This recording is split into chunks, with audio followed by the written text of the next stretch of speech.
Hello, good evening. കേൾക്കുന്നുണ്ടോ? Audible ആണോ? Yes sir, audible ആണ്. Okay fine. Yes. So welcome to rise up. So നമ്മൾ prelims launch പാഡിന്റെ രണ്ടാമത്തെ സെഷനാണ് തുടങ്ങുന്നത്. കഴിഞ്ഞ സെഷൻ പ്രിലിംസ് റീബൗണ്ട് നിങ്ങൾ 2025 ഒരു കംപ്ലീറ്റ് അനാലിസിസ് കിട്ടിയിട്ടുണ്ടാവും. So from today we are going to start with the core subjects of prelims. അതായത് പ്രിലിംസിന് വരുന്ന എല്ലാ കോർ സബ്ജക്ട്സും എടുത്തുകൊണ്ട് അവരെ കംപ്ലീറ്റ് ഒരു ബ്രേക്ക് ഡൗൺ നടത്തുക. അത് മാത്രമല്ല 2026 പ്രിലിംസിന് വേണ്ടിയിട്ട് നിങ്ങൾ എങ്ങനെയാണ് ഓരോ സബ്ജക്റ്റിനെ അപ്രോച്ച് ചെയ്യേണ്ടത്, the right way to crack the prelims, എങ്ങനെയാണ് ഓരോ സബ്ജക്റ്റിനെയും നമ്മൾ പഠിക്കേണ്ടത്, എവിടെ റെഫർ ചെയ്യണം എന്നുള്ള കാര്യങ്ങളൊക്കെ നിങ്ങൾക്ക് പറഞ്ഞു തരുന്ന ഒരു സീരീസ് ഓഫ് വർക്ക്ഷോപ്പാണ് prelims launch pad. So today we are going to do with geography. എന്താണ് ജോഗ്രഫിയിൽ നിന്ന് നമുക്ക് 2026 പ്രിലിംസിന് എക്സ്പെക്ട് ചെയ്യാൻ പറ്റുക, അല്ലെങ്കിൽ ആ UPSCയുടെ പാറ്റേൺ വെച്ചിട്ട് എങ്ങനെയുള്ള ടോപ്പിക്സ് നമ്മൾ അപ്രോച്ച് ചെയ്യണം, ഓരോ ടോപ്പിക്കിൽ നിന്നും ഏത് രീതിയിൽ നമ്മൾ പഠിക്കണം, ഏത് രീതിയിൽ നോട്ട് ഉണ്ടാക്കണം എന്നുള്ള കാര്യങ്ങളൊക്കെ ആയിരിക്കും നമ്മൾ ഇന്ന് ഡിസ്കസ് ചെയ്യാൻ പോകുന്നുണ്ട്. So will start with geography. നമുക്ക് ആദ്യം കഴിഞ്ഞ ഒരു 5 വർഷത്തിൽ ജോഗ്രഫിയിൽ നിന്ന് എത്ര ചോദ്യങ്ങൾ വെച്ച് പ്രിലിംസിൽ വന്നിട്ടുണ്ടെന്ന് നോക്കാം. ലൈക്ക് എത്രത്തോളം ഇമ്പോർട്ടന്റ് ആണ് ജോഗ്രഫി പ്രിലിംസ് എന്ന കാര്യം നമുക്ക് ആദ്യം മനസ്സിലാക്കാം. So look at this graph. ഈ ഗ്രാഫ് നോക്കൂ. ഇവിടെ I have taken the analysis from 2021. അതായത് കഴിഞ്ഞ ഒരു 5 വർഷത്തെ കാര്യമാണ് എടുത്തുള്ളത്. സോ 2021 നമ്മൾ നോക്കുകയാണെങ്കിൽ ജോഗ്രഫിയിൽ നിന്ന് വി ഹാഡ് ഓൺലി 9 ക്വസ്റ്റ്യൻസ്. 9 ചോദ്യങ്ങൾ മാത്രമാണ് 2021 ജോഗ്രഫിയിൽ നിന്ന് വന്നിട്ടുള്ളത്. 2022 ആയപ്പോൾ വീണ്ടും ഒരു ക്വസ്റ്റ്യൻ കുറഞ്ഞു. ഓൺലി 8 ക്വസ്റ്റ്യൻസ് മാത്രമാണ് ജോഗ്രഫിയിൽ നിന്ന് വന്നത്. പക്ഷേ by the year 2023 the number of questions almost doubled. അതായത് 2023 നമ്മൾ ജോഗ്രഫിയിൽ നോക്കിക്കഴിഞ്ഞാൽ 16 ചോദ്യങ്ങൾ വന്നു. 2024 17 questions and the last prelims we had around 13 questions. അപ്പോൾ അതായത് കഴിഞ്ഞൊരു 3 വർഷത്തെ ട്രെൻഡ് നോക്കിക്കഴിഞ്ഞു കഴിഞ്ഞാൽ വി ക്യാൻ സി ജോഗ്രഫിയിൽ നിന്നുള്ള ഷെയർ ഓഫ് ക്വസ്റ്റ്യൻസ് വളരെ കൂടുതലാണ്. അത് മാത്രമല്ല കഴിഞ്ഞ 3 വർഷമായിട്ട് ജോഗ്രഫി എന്നുള്ള ചോദ്യങ്ങളുടെ പാറ്റേണിലും കുറെ മാറ്റങ്ങൾ സംഭവിച്ചിട്ടുണ്ട്. അപ്പോൾ എന്താണ് ആ മാറ്റങ്ങൾ എന്ന് പറഞ്ഞാൽ മാത്രമേ നമുക്ക് വരുന്ന പ്രിലിംസിന് വേണ്ടി ശരിയായി പ്രിപ്പയർ ചെയ്യാൻ പറ്റുള്ളൂ. അപ്പോൾ ആ കാര്യങ്ങൾ നമുക്ക് ഡിസ്കസ് ചെയ്യാം. Okay, so we can expect around 10 to 15 questions. അതായത് ഇനി വരുന്ന പ്രിലിംസിനായാലും ഏകദേശം ഒരു 10 to 15 ക്വസ്റ്റ്യൻസ് മിനിമം എന്ന രീതിയിൽ നമുക്ക് എക്സ്പെക്ട് ചെയ്യാം. ഒരു 15 ക്വസ്റ്റ്യൻ എന്ന രീതിയിൽ തന്നെ മനസ്സിൽ കണ്ടുകൊണ്ടാണ് നമ്മൾ മുന്നോട്ട് പോകാനായിട്ട്. അപ്പോൾ ഈ 15 ക്വസ്റ്റ്യൻസ് എന്ന് പറയുമ്പോൾ നമുക്ക് പ്രിലിംസിന്റെ ഷെയർ നോക്കുമ്പോൾ വളരെ വലിയ ഷെയർ ആണ്. So we need to maximise our score from geography. അപ്പോ ജോഗ്രഫി എന്ന സബ്ജക്റ്റിനെ നമ്മൾ എടുത്തു കഴിഞ്ഞാൽ പ്രിലിംസ് പോയിന്റ് ഓഫ് വ്യൂ നമ്മൾ നോക്കുകയാണെങ്കിൽ നമുക്ക് ഇങ്ങനെ കുറച്ച് ടോപ്പിക്സ് ആയിട്ട് ഡിവൈഡ് ചെയ്യാം. ഏതൊക്കെയാണ് topics? Climatology, oceanography, geomorphology, Indian geography, resources, അതായത് എക്കണോമിക് ജോഗ്രഫി എന്ന് പറയുന്ന ഭാഗത്ത് majorly resources, maps and places based questions, അതായത് കൂടുതലും കറന്റ് അഫയേഴ്സ് ബേസ്ഡ് ആണ്. Maps and places based questions. Agriculture ഞാൻ ഇവിടെ കണക്കൂട്ടിയിട്ടില്ല. അഗ്രികൾച്ചർ നമുക്ക് GS3 എക്കണോമിയിൽ നമുക്ക് നോക്കാം. But prelims point of view നോക്കുമ്പോൾ we can divide geography into 6 major topics. അപ്പോൾ ഇങ്ങനെ ഈ 6 മേജർ ടോപ്പിക്സ് ആയി ഡിവൈഡ് ചെയ്യുമ്പോൾ ഇത് ഏതൊക്കെ ടോപ്പിക്കിൽ നിന്ന് എത്രത്തോളം ചോദ്യങ്ങൾ ഓരോ വർഷം വന്നിട്ടുണ്ട് എന്നുള്ള കാര്യം നമുക്ക് ആദ്യം നോക്കാം. സോ വി വിൽ അണ്ടർസ്റ്റാൻഡ് ഏത് ടോപ്പിക്കാണ് ഏറ്റവും ഇമ്പോർട്ടന്റ്, എവിടെയാണ് നമ്മൾ കൂടുതൽ ടൈം സ്പെൻഡ് ചെയ്യേണ്ടത് എന്നുള്ളത്. ഓക്കെ, സോ 2025 ഒരു കംപ്ലീറ്റ് ബ്രേക്ക് ഡൗൺ നോക്കി കഴിഞ്ഞു കഴിഞ്ഞാൽ നമ്മൾ പറഞ്ഞിരുന്നല്ലോ നമുക്ക് 17 ക്വസ്റ്റ്യൻസ് ആണ് 2025 13 ക്വസ്റ്റ്യൻസ് ആണ് 2025 വന്നിട്ടുണ്ടായിരുന്നത്. ആ 13 ക്വസ്റ്റ്യൻസിൽ 6 ചോദ്യങ്ങൾ, അതായത് ഓൾമോസ്റ്റ് 46% ഓഫ് ദി ക്വസ്റ്റ്യൻസ്, 6 ചോദ്യങ്ങളും വന്ന എവിടെ നിന്നായിരുന്നു? ക്ലൈമറ്റോളജിയിൽ നിന്നായിരുന്നു. അപ്പോൾ ഓൾമോസ്റ്റ് പകുതി ചോദ്യങ്ങൾ 2025 വന്നത് ക്ലൈമറ്റോളജിയിൽ നിന്നായിരുന്നു. ദെൻ ജിയോമോർഫോളജിയിൽ നിന്ന് നമുക്കൊരു 3 ചോദ്യങ്ങൾ ഉണ്ടായിരുന്നു. V had 3 map based questions, resource based ആയിട്ട് ഒരു ചോദ്യം. ഇങ്ങനെയാണ് 2025 പ്രിലിംസിന് ഷെയർ ഉണ്ടായിരുന്നത് ജോഗ്രഫിയിൽ നിന്ന്. അതായത് ഓഷ്യനോഗ്രഫിയിൽ നിന്ന് കാര്യമായ ചോദ്യങ്ങളൊന്നും തന്നെ ഉണ്ടായിരുന്നില്ല. 2025 ഇന്ത്യൻ ജോഗ്രഫി എന്നുള്ള ചോദ്യങ്ങളും ഉണ്ടായിരുന്നില്ല. ക്ലൈമറ്റോളജിയാണ് മേജർ ഷെയർ വന്നത്. Then we have from geomorphology and map based. ഇനി 2024 പോവുകയാണെങ്കിൽ അതിന് മുമ്പത്തെ വർഷം നോക്കുകയാണെങ്കിൽ ഇവിടെ നമ്മൾ പറഞ്ഞതിൽ 17 ചോദ്യങ്ങളാണ് ഉള്ളത്. അതിൽ 8 ചോദ്യങ്ങളാണ് ക്ലൈമറ്റോളജിയിൽ നിന്ന് വന്നത്. അപ്പൊ നിയർലി 50% അഗെയിൻ. അപ്പൊ 2 വർഷമായിട്ട് നോക്കിക്കഴിഞ്ഞാൽ ക്ലൈമറ്റോളജിയിൽ നിന്ന് ഓൾമോസ്റ്റ് 50%, അതായത് ജോഗ്രഫിയിൽ നിന്ന് 50% ക്വസ്റ്റ്യൻ എവിടെ നിന്നാണ്? ക്ലൈമറ്റോളജിയിൽ നിന്നാണ്. ദെൻ മാപ്പ് ബേസ്ഡ് ആയ 4 ചോദ്യങ്ങൾ. Indian geography V had 3 questions, geomorphology 2. അപ്പൊ അഗെയിൻ ഓഷ്യനോഗ്രഫി എന്ന ചോദ്യങ്ങൾ 2024 വന്നിട്ടില്ല. ഓക്കെ, മേജർ ഷെയർ പോകുന്നത് ക്ലൈമറ്റോളജിയും മാപ്പ് ബേസ്ഡും ആണ്. ദെൻ 2023 പൊതുവെ നമ്മൾ പറയല്ലോ കഴിഞ്ഞ വർഷങ്ങളിലെ പ്രിലിംസ് നോക്കുമ്പോൾ ഏറ്റവും ടഫസ്റ്റ് ആയി നമ്മൾ കണക്കാക്കുന്നതാണ് 2023. ഇപ്പോൾ 2023 ജോഗ്രഫി എന്ന് വന്ന മാറ്റങ്ങൾ നോക്കാം. ഏറ്റവും കൂടുതൽ ചോദ്യങ്ങൾ വന്ന ഇന്ത്യൻ ജോഗ്രഫി എന്നാണ്. We had 7 questions from Indian geography. Resource based questions 4 ഉണ്ടായിരുന്നു. ക്ലൈമറ്റോളജി, ജിയോമോർഫോളജി, ഓഷ്യനോഗ്രഫി ഈ 3 ടോപ്പിക്സിൽ നിന്നും ഓരോരോ ചോദ്യങ്ങളാണ് വന്നിട്ടുണ്ടായത്. സോ ടോട്ടൽ 3 ക്വസ്റ്റ്യൻസ് മാത്രമേ ക്ലൈമറ്റോളജി, ജിയോമോർഫോളജി, ഓഷ്യനോഗ്രഫി എന്ന ഭാഗത്ത് നിന്ന് വന്നിട്ടുള്ളൂ. Physical geography of the world എന്ന ഭാഗത്ത് only 3 questions. And we had 2 map based questions. അപ്പോ 2023 കാണുമ്പോൾ നമുക്ക് മനസ്സിലാവും ലൈക്ക് ഇവിടുന്ന് അല്ലെങ്കിൽ ഇവിടെ ക്ലൈമറ്റോളജി അല്ലെങ്കിൽ ജിയോമോർഫോളജി പോലുള്ള കൺവെൻഷണൽ ജോഗ്രഫി ടോപ്പിക്കിൽ നിന്ന് വളരെ കുറച്ച് ചോദ്യങ്ങളേ ഉള്ളൂ. ഇന്ത്യൻ ജോഗ്രഫിന്നാണ് കൂടുതൽ വന്നിട്ടുള്ളത്. 2022 നോക്കിക്കഴിഞ്ഞാൽ അഗെയിൻ ക്ലൈമറ്റോളജി ഒരൊറ്റ ചോദ്യം മാത്രം, geomorphology 0, oceanography 0. Indian geography V had 3 questions, map based 3 questions, resources 1 question. 2021 climatology 1 ചോദ്യം, ഓഷ്യനോഗ്രഫി 2 ചോദ്യം, ഇന്ത്യൻ ജോഗ്രഫിയിൽ 5 ചോദ്യം. അപ്പൊ ഇങ്ങനെയാണ് കഴിഞ്ഞ ഒരു 5 വർഷം ഈ ടോപ്പിക്സ് എന്നുള്ള ക്വസ്റ്റ്യൻസിന്റെ ഷെയർ വന്നിട്ടുള്ളത്. അപ്പൊ ഇതിൽ നമുക്കൊരു ഓവറോൾ മനസ്സിലാക്കാവുന്ന ഒരു കാര്യം എന്താണെന്ന് വെച്ച് കഴിഞ്ഞാൽ ലാസ്റ്റ് 2 വർഷമായിട്ട് ക്ലൈമറ്റോളജി എന്നുള്ള ചോദ്യങ്ങൾ കൂടി വരുന്നു. കൺസിസ്റ്റന്റ്ലി എല്ലാ കൊല്ലവും ചോദിക്കുന്നത് മാപ്പ് ബേസ്ഡ് ക്വസ്റ്റ്യൻസ് ആണ്. അതായത് 2025 നമുക്ക് 3 ചോദ്യങ്ങൾ കാണാം. 2024 4 questions, 2023 2 questions, 2022 again 3 questions, 2021 questions ഇല്ല. എന്നാലും കഴിഞ്ഞ ഒരു 4 വർഷമായിട്ട് മാപ്പ് ബേസ്ഡ് ക്വസ്റ്റ്യൻസ് ഒരു 2 to 4 എന്ന രീതിയിൽ വരുന്നുണ്ട്. അപ്പൊ ഈ കൊല്ലം നമുക്ക് ഏകദേശം അങ്ങനെ തന്നെ പ്രതീക്ഷിക്കാം. ഓഷ്യനോഗ്രഫി, ജിയോമോർഫോളജി എന്നുള്ള ഭാഗങ്ങളിലെ ക്വസ്റ്റ്യൻസ് കമ്പാരിറ്റീവ്ലി കുറവാണ്. പക്ഷേ 2025 we had 3 questions from geomorphology. That might increase in 2026. Indian ജോഗ്രഫിയിലേക്ക് 2025 ചോദ്യങ്ങൾ വന്നിട്ടില്ല. പക്ഷെ അതിന് മുമ്പത്തെ വർഷങ്ങളിൽ കൺസിസ്റ്റന്റ് ആയിട്ട് ചോദ്യങ്ങൾ വന്നിരുന്നു. ഇപ്പൊ ഇന്ത്യൻ ജോഗ്രഫിയും അവിടെ ഇമ്പോർട്ടന്റ് ആണ്. ഓക്കെ, സോ ഏറ്റവും വലിയ ചേഞ്ച് ആയി പറയാവുന്നത് the share of climatology questions ആണ്. അത് കൺസിസ്റ്റന്റ്ലി 2 വർഷം വരുന്നു. ക്ലൈമറ്റോളജിയിലെ ചോദ്യങ്ങൾ കൂടുതൽ വരുന്നു എന്ന് പറയുമ്പോൾ അതിനർത്ഥം എക്സാം കുറച്ചും കൂടി കോൺസെപ്റ്റുവൽ ആയിട്ട് ജോഗ്രഫി എന്നുള്ള ക്വസ്റ്റ്യൻസ് കുറച്ച് കോൺസെപ്റ്റുവൽ ആയി മാറുന്നു എന്നുള്ളതാണ്. കാരണം നിങ്ങൾ ജോഗ്രഫി ഓൾറെഡി പഠിച്ചിട്ടുള്ള ആൾക്കാരെ മനസ്സിലാവും ഇന്ത്യൻ ജോഗ്രഫിയിലെ ലാർജ്ലി ഫാക്ച്വൽ ഡേറ്റയാണ്, ഫാക്ച്വൽ കണക്കാണ് വരുന്നത്. ക്ലൈമറ്റോളജി, ഓഷ്യനോഗ്രഫി, ജിയോമോർഫോളജി എന്ന ഭാഗത്താണ് കൂടുതൽ കോൺസെപ്റ്റുവൽ ടോപ്പിക്സ് വരുന്നത്. അതിൽ ക്ലൈമറ്റോളജിയിലാണ് ഏറ്റവും കോൺസെപ്റ്റുവൽ ഭാഗങ്ങൾ വരുന്നത്. സോ ക്ലൈമറ്റോളജി ക്ലൈമറ്റോളജി ഷെയർ കൂടുന്നു എന്ന് പറഞ്ഞു കഴിഞ്ഞാൽ കോൺസെപ്റ്റ്സ് മനസ്സിലാക്കിയിട്ടുണ്ടോ എന്ന് UPSC കഴിഞ്ഞ 2 വർഷമായി ചെക്ക് ചെയ്യുന്നുണ്ട്. ഓക്കെ, അപ്പൊ നമുക്ക് ഇതിൽ ഓരോ ടോപ്പിക്കിൽ നിന്നും എങ്ങനെയാണ് ചോദ്യങ്ങൾ വരുന്നത്, എവിടെയാണ് റിക്കറിംഗ് തീംസ് വരുന്നത് എന്നുള്ള കാര്യങ്ങൾ നോക്കാം. So will just start with climatology. Climatology നമ്മൾ സ്റ്റാർട്ട് ചെയ്യുകയാണെങ്കിൽ ക്ലൈമറ്റോളജി എന്നുള്ള like if you take that particular module അതിൽ എന്തൊക്കെ ടോപ്പിക്സ് നമുക്ക് ജനറലി പഠിക്കാനുള്ളത്? We need to start with the atmosphere അല്ലെ. അറ്റ്മോസ്ഫിയർ പഠിക്കണം, ടെമ്പറേച്ചർ പഠിക്കണം, ടെമ്പറേച്ചർ ഇൻസുലേഷൻ പോലുള്ള കാര്യങ്ങൾ പഠിക്കണം, അറ്റ്മോസ്ഫിയറിക് പ്രഷർ എന്നുള്ള ഭാഗം പഠിക്കണം, wind another important portion, precipitation എന്ന് പറയുമ്പോൾ റെയിൻഫോൾ, സ്നോഫോൾ പോലുള്ള കാര്യങ്ങൾ, cloud, cyclones, jet streams and finally climatic classifications. അപ്പോ ക്ലൈമറ്റോളജി എന്നുള്ള മേജർ ടോപ്പിക്സ് ഇത്രയാണ്. ഇത് കൂടാതെ ബേസിക്സ് ഓഫ് ജോഗ്രഫി എന്ന് പറയുന്ന കുറച്ച് ഭാഗങ്ങളൂടെ ഉണ്ട്.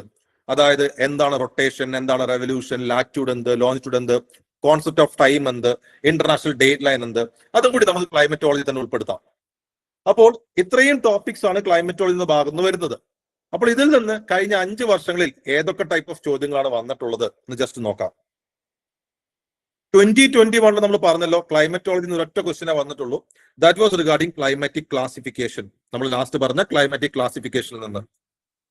2022 അഗെയിൻ ഒരൊറ്റ ചോദ്യം ഉണ്ടായിരുന്നുള്ളൂ. That was regarding summer solstice.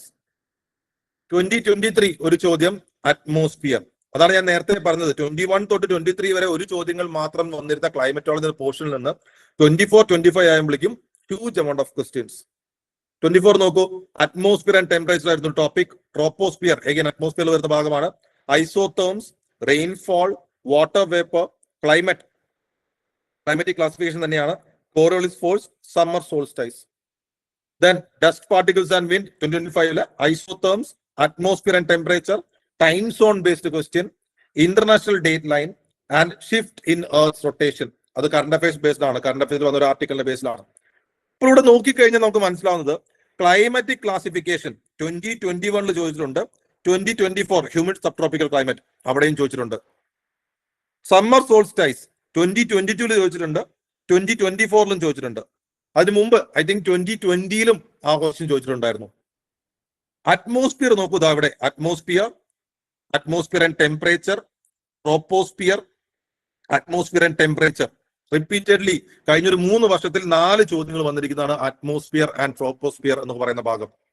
Then isotherms കാണാം, 24 ചോദിച്ചിട്ടുണ്ട്, 25 ചോദിച്ചിട്ടുണ്ട്. ദെൻ വാട്ടർ വേപ്പർ എന്ന് പറയുന്ന പോലെ തന്നെ water vapour and dust particles similar ആയിട്ട് പറയുന്നതാണ്. അങ്ങനത്തെ ചോദ്യങ്ങളും റിപ്പീറ്റഡ്ലി വന്നിട്ടുണ്ട്. സോ ഇവിടെ നമുക്ക് മനസ്സിലാവുന്നത് UPSC ക്ലൈമറ്റോളജി എന്ന് ഒരുപാട് ഡൈവേഴ്സിഫൈ ചെയ്ത് ചോദിക്കുകയല്ല, ഒരേ തീംസിനെ പറ്റി തന്നെ മൾട്ടിപ്പിൾ ടൈം ചോദിക്കുകയാണ്. ആ മൾട്ടിപ്പിൾ ടൈം ചോദിക്കുന്ന ചോദ്യങ്ങളാണെങ്കിൽ നിങ്ങൾക്ക് ഒരു ബേസിക് കോൺസെപ്റ്റ് മനസ്സിലായിട്ടുണ്ടോ എന്ന് ചെക്ക് ചെയ്യുന്ന തരത്തിലും. So it's important to understand the concepts in climatology to score well in geography. അതാണ് നമുക്ക് ഇതിന് മനസ്സിലാവുന്ന കാര്യം. അതും ക്ലൈമറ്റോളജി ഒരുപാട് കാട് കയറി എക്സ്പെർട്ടൈസ് ചെയ്യുന്നതല്ല, ഈ ചില തീംസിനെ ബേസ് ചെയ്തിട്ട് അതിന്റെ ബേസിക് കോൺസെപ്റ്റ് എങ്ങനെയാണ് അത് അപ്ലൈ ചെയ്യാൻ പറ്റുന്നുണ്ടോ എന്നുള്ള കാര്യമാണ് ഇവിടെ ചോദിക്കുന്നത്. അപ്പൊ നമുക്ക് നോക്കാം എങ്ങനെയാണ് സമ്മർ സോൾസ്റ്റിസ് UPSC ചോദിച്ചിട്ടുള്ളതെന്ന്. ഇവിടെ I be showing some previous year questions, പക്ഷേ അത് നമ്മൾ ക്വസ്റ്റ്യൻ സോൾവ് ചെയ്യുന്നതല്ല. I just want to show how UPSC is asking, എങ്ങനെയാണ് ചോദിക്കുന്നത്, അപ്പൊ ഏത് രീതിയിൽ പഠിക്കണം എന്നുള്ള കാര്യമാണ്. ക്വസ്റ്റ്യൻസ് ഞാനിവിടെ സോൾവ് ചെയ്യുന്നില്ല, നമുക്ക് പിന്നീട് PYQ സോൾവ് ചെയ്യുന്ന സെഷനിൽ നമുക്ക് സോൾവ് ചെയ്ത് പോവാം. ഇതാ സമ്മർ സോൾസ്റ്റിസ് എന്നുള്ള ചോദ്യം 2 വർഷമുണ്ടെന്ന് പറഞ്ഞല്ലോ. ഒന്ന്, June 21 every year, which of the following latitude experiences a sunlight of more than 12 years? June 21 നമുക്കറിയാം എന്താണ്, സമ്മർ സോൾസ്റ്റിസ് ആണ്. സമ്മർ സോൾസ്റ്റിസ് എന്ന് പറഞ്ഞാൽ എന്താ, sun will be shining vertically over the Tropic of Cancer. അപ്പോ longest day in northern hemisphere. അപ്പോൾ അവിടെ ഏത് സ്ഥലത്തായിരിക്കും സൺലൈറ്റ് 12 മണിക്കൂറിൽ കൂടുതൽ ഉണ്ടാവുക എന്നാണ് ചോദിച്ചിട്ടുള്ളത്. അതായത് ലോങ്സ്റ്റ് ഡേ ഇതിൽ എവിടെയൊക്കെ ഉണ്ടാവും, 12 മണിക്കൂറിന് മേലെ ആകുമ്പോൾ ലോങ്സ്റ്റ് ഡേ അല്ലെ, അല്ലെങ്കിൽ നൈറ്റിലെ ലോങ് വരിക. അപ്പോ എവിടെയൊക്കെ ഉണ്ടാവും എന്നുള്ള ചോദ്യമാണ് ഒന്ന്. 2 നോക്കൂ, ഈ northern hemisphere the longest day of the year is normally occurred in June 21. ഇതാണല്ലോ ഈ ചോദ്യത്തിൽ ചോദിക്കുന്നത്. സോ ഒബ്വിയസ്ലി ഇവിടെ സോൾസ്റ്റിസ് എന്നുള്ള ഭാഗത്ത് നിന്ന് UPSC is focusing on summer solstice especially. അപ്പോൾ സമ്മർ സോൾസ്റ്റിസ് എന്താണ്, അന്ന് സൺന്റെ പൊസിഷൻ എങ്ങനെയാണ്, അത് എങ്ങനെയാണ് എർത്തിൽ ഇമ്പാക്ട് ചെയ്യുന്നത്, ആ ഡേറ്റ് എന്ത്, ഇത്രയും കാര്യങ്ങൾ അറിഞ്ഞാൽ ഈ UPSC ചോദിക്കുന്ന ചോദ്യങ്ങളെല്ലാം തന്നെ നമുക്ക് ആൻസർ ചെയ്യാൻ പറ്റും. ദെൻ അറ്റ്മോസ്ഫിയർ ആൻഡ് ടെമ്പറേച്ചർ നോക്കുകയാണെങ്കിൽ നോക്കുക, ഒരു ചോദ്യം നോക്കൂ. The atmosphere is heated more by incoming radiation than terrestrial radiation. Carbon dioxide and other greenhouse gas in the atmosphere are good absorbers of long wave radiation. ഇത് basically terrestrial radiation, അതായത് അറ്റ്മോസ്ഫിയറിൽ നമ്മൾ troposphere അടിയിലാണ് പൊതുവെ discuss ചെയ്യാറ്. Troposphere അടിയിൽ terrestrial റേഡിയേഷനെ പറ്റിയുള്ള concept ആണ് ചോദിക്കുന്നത്. നിങ്ങൾക്ക് ആ ടെറസ്ട്രിയൽ റേഡിയേഷൻ മനസ്സിലാവുന്നുണ്ടോ? ടെറസ്ട്രിയൽ റേഡിയേഷനെ ബേസിക്കലി എങ്ങനെയാണ് അറ്റ്മോസ്ഫിയർ ടെറസ്ട്രിയൽ റേഡിയേഷൻ പിടിച്ചെടുത്ത് ടെമ്പറേച്ചർ റെഗുലേറ്റ് ചെയ്യുന്നത്, ആ ഒരു കോൺസെപ്റ്റ് ആണ് ചോദിക്കുന്നത്. അതും NCERT ബേസ്ഡ് കോൺസെപ്റ്റിനാണ് ചോദിക്കുന്നത്. Then അത് റിപ്പീറ്റ് ചെയ്തത് എങ്ങനെയായിരുന്നു, without the atmosphere temperature would be well below freezing point where everywhere on the earth surface heat absorbed and trapped by the atmosphere maintains our planet's average temperature. ഇവിടെ അറ്റ്മോസ്ഫിയറിന്റെ ഹീറ്റിംഗും ഇവിടെ atmosphere എങ്ങനെ temperature regulate ചെയ്യുന്നുള്ള കാര്യവും concepts are same. പക്ഷേ ആ concept 2 രീതിയിൽ മാറ്റി ചോദിക്കുന്നതേ ഉള്ളൂ. സോ ഇവിടെ അറ്റ്മോസ്ഫിയർ എന്നുള്ള ഭാഗത്ത് it's very important to understand how temperature is being regulated by atmosphere, എങ്ങനെയാണ് അറ്റ്മോസ്ഫിയർ ഈ ടെറസ്ട്രിയൽ റേഡിയേഷനെ ഇമ്പാക്ട് ചെയ്യുന്നത്, അത്തരത്തിലുള്ള കോൺസെപ്റ്റ്. തേർഡ് റിപ്പീറ്റഡ് മറ്റൊരു ചോദ്യം ക്ലൈമറ്റോളജിയിൽ നിന്ന് റിഗാർഡിംഗ് ഐസോതേംസ്. ഐസോതേംസ് എന്താണെന്ന് എല്ലാവർക്കും അറിയാമായിരിക്കുമല്ലോ. സെയിം ടെമ്പറേച്ചർ വരുന്ന പോയിന്റ്സിനെ നമ്മൾ മാർക്ക് ചെയ്തിട്ട് ലൈനായി വരച്ചു കഴിഞ്ഞാൽ അതിനെയാണ് നമ്മൾ എന്ത് പറയാം, ഐസോതേം എന്ന് പറയാം. അപ്പോൾ ഈ ഐസോതേംസിന്റെ ക്യാരക്ടറിസ്റ്റിക്സ് NCERT പറഞ്ഞിട്ടുണ്ട്. അതായത് നമ്മൾ 20 ഡിഗ്രി ഐസോതേം വേൾഡ് മാപ്പിൽ വരയ്ക്കുകയാണെങ്കിൽ ഈ 20 ഡിഗ്രി ലാൻഡിൽ കാണുന്ന സെയിം ലാറ്റ്യൂഡിലായിരിക്കില്ല, അല്ലെങ്കിൽ ലാൻഡിൽ നമുക്ക് 20 ഡിഗ്രി മാർക്ക് ചെയ്ത ലാറ്റ്യൂഡ് ആയിരിക്കില്ല ഓഷനിൽ 20 ഡിഗ്രി വരുന്നുണ്ടാവുക. അപ്പോൾ ആ വേരിയേഷൻ വരുന്നുണ്ടാവും. അപ്പൊ ആ വേരിയേഷൻ നിങ്ങൾ എത്രത്തോളം മനസ്സിലാക്കിയിട്ടുണ്ട്, ഐസോതേം എന്ന് പറഞ്ഞാൽ എന്താണ് നിങ്ങൾ എത്രത്തോളം മനസ്സിലാക്കിയിട്ടുണ്ട്, land sea rate of differential heating എത്രത്തോളം മനസ്സിലാക്കിയിട്ടുണ്ട് എന്നുള്ള കോൺസെപ്റ്റ് ആണ് നോക്കുന്നത്. നോക്കുക statement 1. In January, in the northern hemisphere, the isotherms bend equatorward while crossing landmass and poleward while crossing oceans. അതായത് ഐസോതേംസ് ലാൻഡിൽ നിന്ന് ഓഷ്യനിലേക്ക് പോകുമ്പോൾ അതിന്റെ ബെൻഡ് എങ്ങനെയാണ്, ടുവേർഡ്സ് ഇക്വേറ്റർ ആണോ ടുവേർഡ്സ് പോൾസ് ആണോ ചോദിക്കുന്നത്. Statement 2. In January, air over the ocean is warmer than that over the landmass in the northern hemisphere. Okay, northern hemisphere ഹീറ്റിംഗിനെ പറ്റി ചോദിക്കുന്നു. Then second part നോക്കൂ, second question നോക്കൂ. Isotherms deviate to the north over the ocean and the south over the continent. ഇവിടെയും ജാനുവരിയെ പറ്റിയാണ് ചോദിക്കുന്നത്. ഇതേ statement തന്നെയല്ലേ ഇവിടെയും പറയുന്നത്. സോ ബേസിക്കലി സെയിം കോൺസെപ്റ്റ് തന്നെ UPSC റിപ്പീറ്റ് ചെയ്യാണ്. രണ്ട് ടൈപ്പ് ഓഫ് ക്വസ്റ്റ്യൻ ആണ്. ഒന്ന് അസർഷൻ റീസൺ, മറ്റേത് ട്വിൻ സ്റ്റേറ്റ്മെന്റ് ക്വസ്റ്റ്യൻ ആണ്. ബട്ട് കോൺസെപ്റ്റ് സെയിം തന്നെയാണ് അവിടെ സ്റ്റേറ്റ്മെന്റ് റിപ്പീറ്റ് ചെയ്യുന്നത്.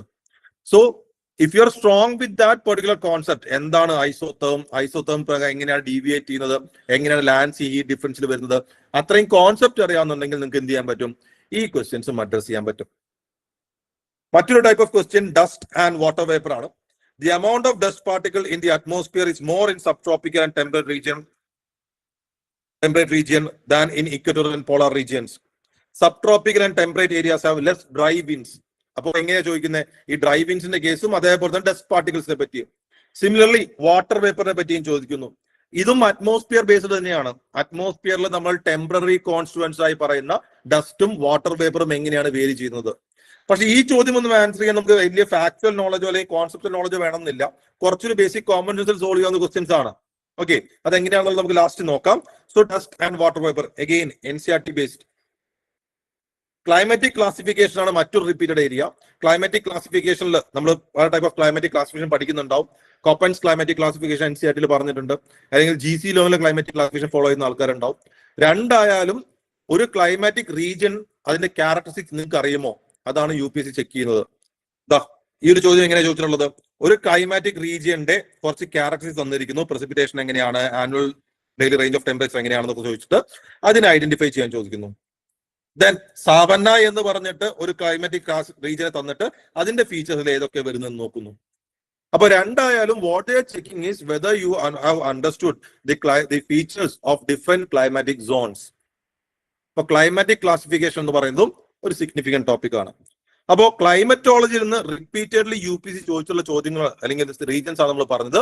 ഒന്ന് സോൾസ്റ്റൈസിന്റെ region, 2 atmosphere and temperature region, 3 isotherms, 4 distribution of particles in atmosphere including dust and water vapour, climatic classification. അപ്പോൾ ഇത്രയും ടോപ്പിക്സ് അതിന്റെ കോൺസെപ്റ്റ് മനസ്സിലാക്കി പഠിക്കുക എന്നുള്ളത് 2026നും അതേപോലെ തന്നെ ഇമ്പോർട്ടന്റ് ആണ്. ഇതില് ഈ ക്വസ്റ്റ്യൻസ് നോക്കുകയാണെങ്കിൽ നമുക്ക് മനസ്സിലാവുന്നത് ഇതിലെ കോൺസെപ്റ്റ്സ് എല്ലാം തന്നെ NCERT especially class 11th NCERT discuss ചെയ്തുള്ള കോൺസെപ്റ്റ്സ് ആണ്. പക്ഷെ NCERT കോൺസെപ്റ്റ്സ് നിങ്ങൾക്ക് സ്ട്രോങ് ആണെങ്കിൽ അതിന് പുറത്തൊരു എക്സ്ട്രാ അഡീഷൻ കൂടി UPSC കൊടുത്തിട്ടാണ് ചോദിച്ചിട്ടുള്ളത്. ബട്ട് ആ NCERT കോൺസെപ്റ്റ്സ് നിങ്ങൾക്ക് അറിയാമോ, അത് ചെക്ക് ചെയ്യാണ് UPSC ഇവിടെ ചെയ്യുന്നത്. സോ ഇതൊന്ന് മനസ്സിലാക്കേണ്ട കാര്യം, ക്ലൈമറ്റോളജി എന്നുള്ള ഭാഗം NCERT നമ്മൾ വായിച്ച് കൃത്യമായി മനസ്സിലാക്കണം. അതും റോഡ് ലേണിംഗ് അല്ല വേണ്ടത്, കോൺസെപ്ച്വൽ ക്ലാരിറ്റിയോടെ നമുക്ക് മനസ്സിലാക്കണം. ആ കോൺസെപ്ച്വൽ ക്ലാരിറ്റി വന്നു കഴിഞ്ഞാൽ ഏത് രീതിയിലെ ചോദ്യങ്ങളായാലും നമുക്കിവിടെ ആൻസർ ചെയ്യാൻ പറ്റും. അങ്ങനെയാണ് കഴിഞ്ഞ വർഷങ്ങൾ കാണിക്കുന്നത്. ഇനി റിപ്പീറ്റഡ് അല്ലാത്ത കുറച്ച് ഭാഗങ്ങൾ ചോദിച്ചിട്ടുണ്ട്. For example there was a question regarding Coriolis force. Coriolis force എല്ലാവർക്കും അറിയാലോ, ഡിഫ്ലക്റ്റീവ് ഫോഴ്സ് അല്ലെ, എർത്തിന്റെ റൊട്ടേഷൻ കാരണം വരുന്ന ഡിഫ്ലക്റ്റീവ് ഫോഴ്സ്. ഈ Coriolis ഫോഴ്സിനെ പറ്റി 5 പോയിന്റ്സ് പഠിക്കേണ്ട ആവശ്യമുള്ളൂ. 5 പോയിന്റ്സ് എന്തൊക്കെയാ? 1, it is maximum at poles. 2, it is minimum or 0 at equator. അതായത് ഇക്വേറ്ററിൽ 0 ആണ്, പോൾസിൽ മാക്സിമം ആണ്. ഡിഫ്ലക്റ്റീവ് ഫോഴ്സ് ആണെന്ന് പറഞ്ഞല്ലോ. ഡിഫ്ലക്ഷൻ എന്ന് പറഞ്ഞാൽ എന്താ, ഒരു മൂവി എന്ന വസ്തുവിന്റെ ഡയറക്ഷൻ മാറുന്നതാണ് ഡിഫ്ലക്ഷൻ. അപ്പൊ ഡിഫ്ലക്ഷൻ എന്ന് പറയുന്നത് Coriolis ഫോഴ്സ്.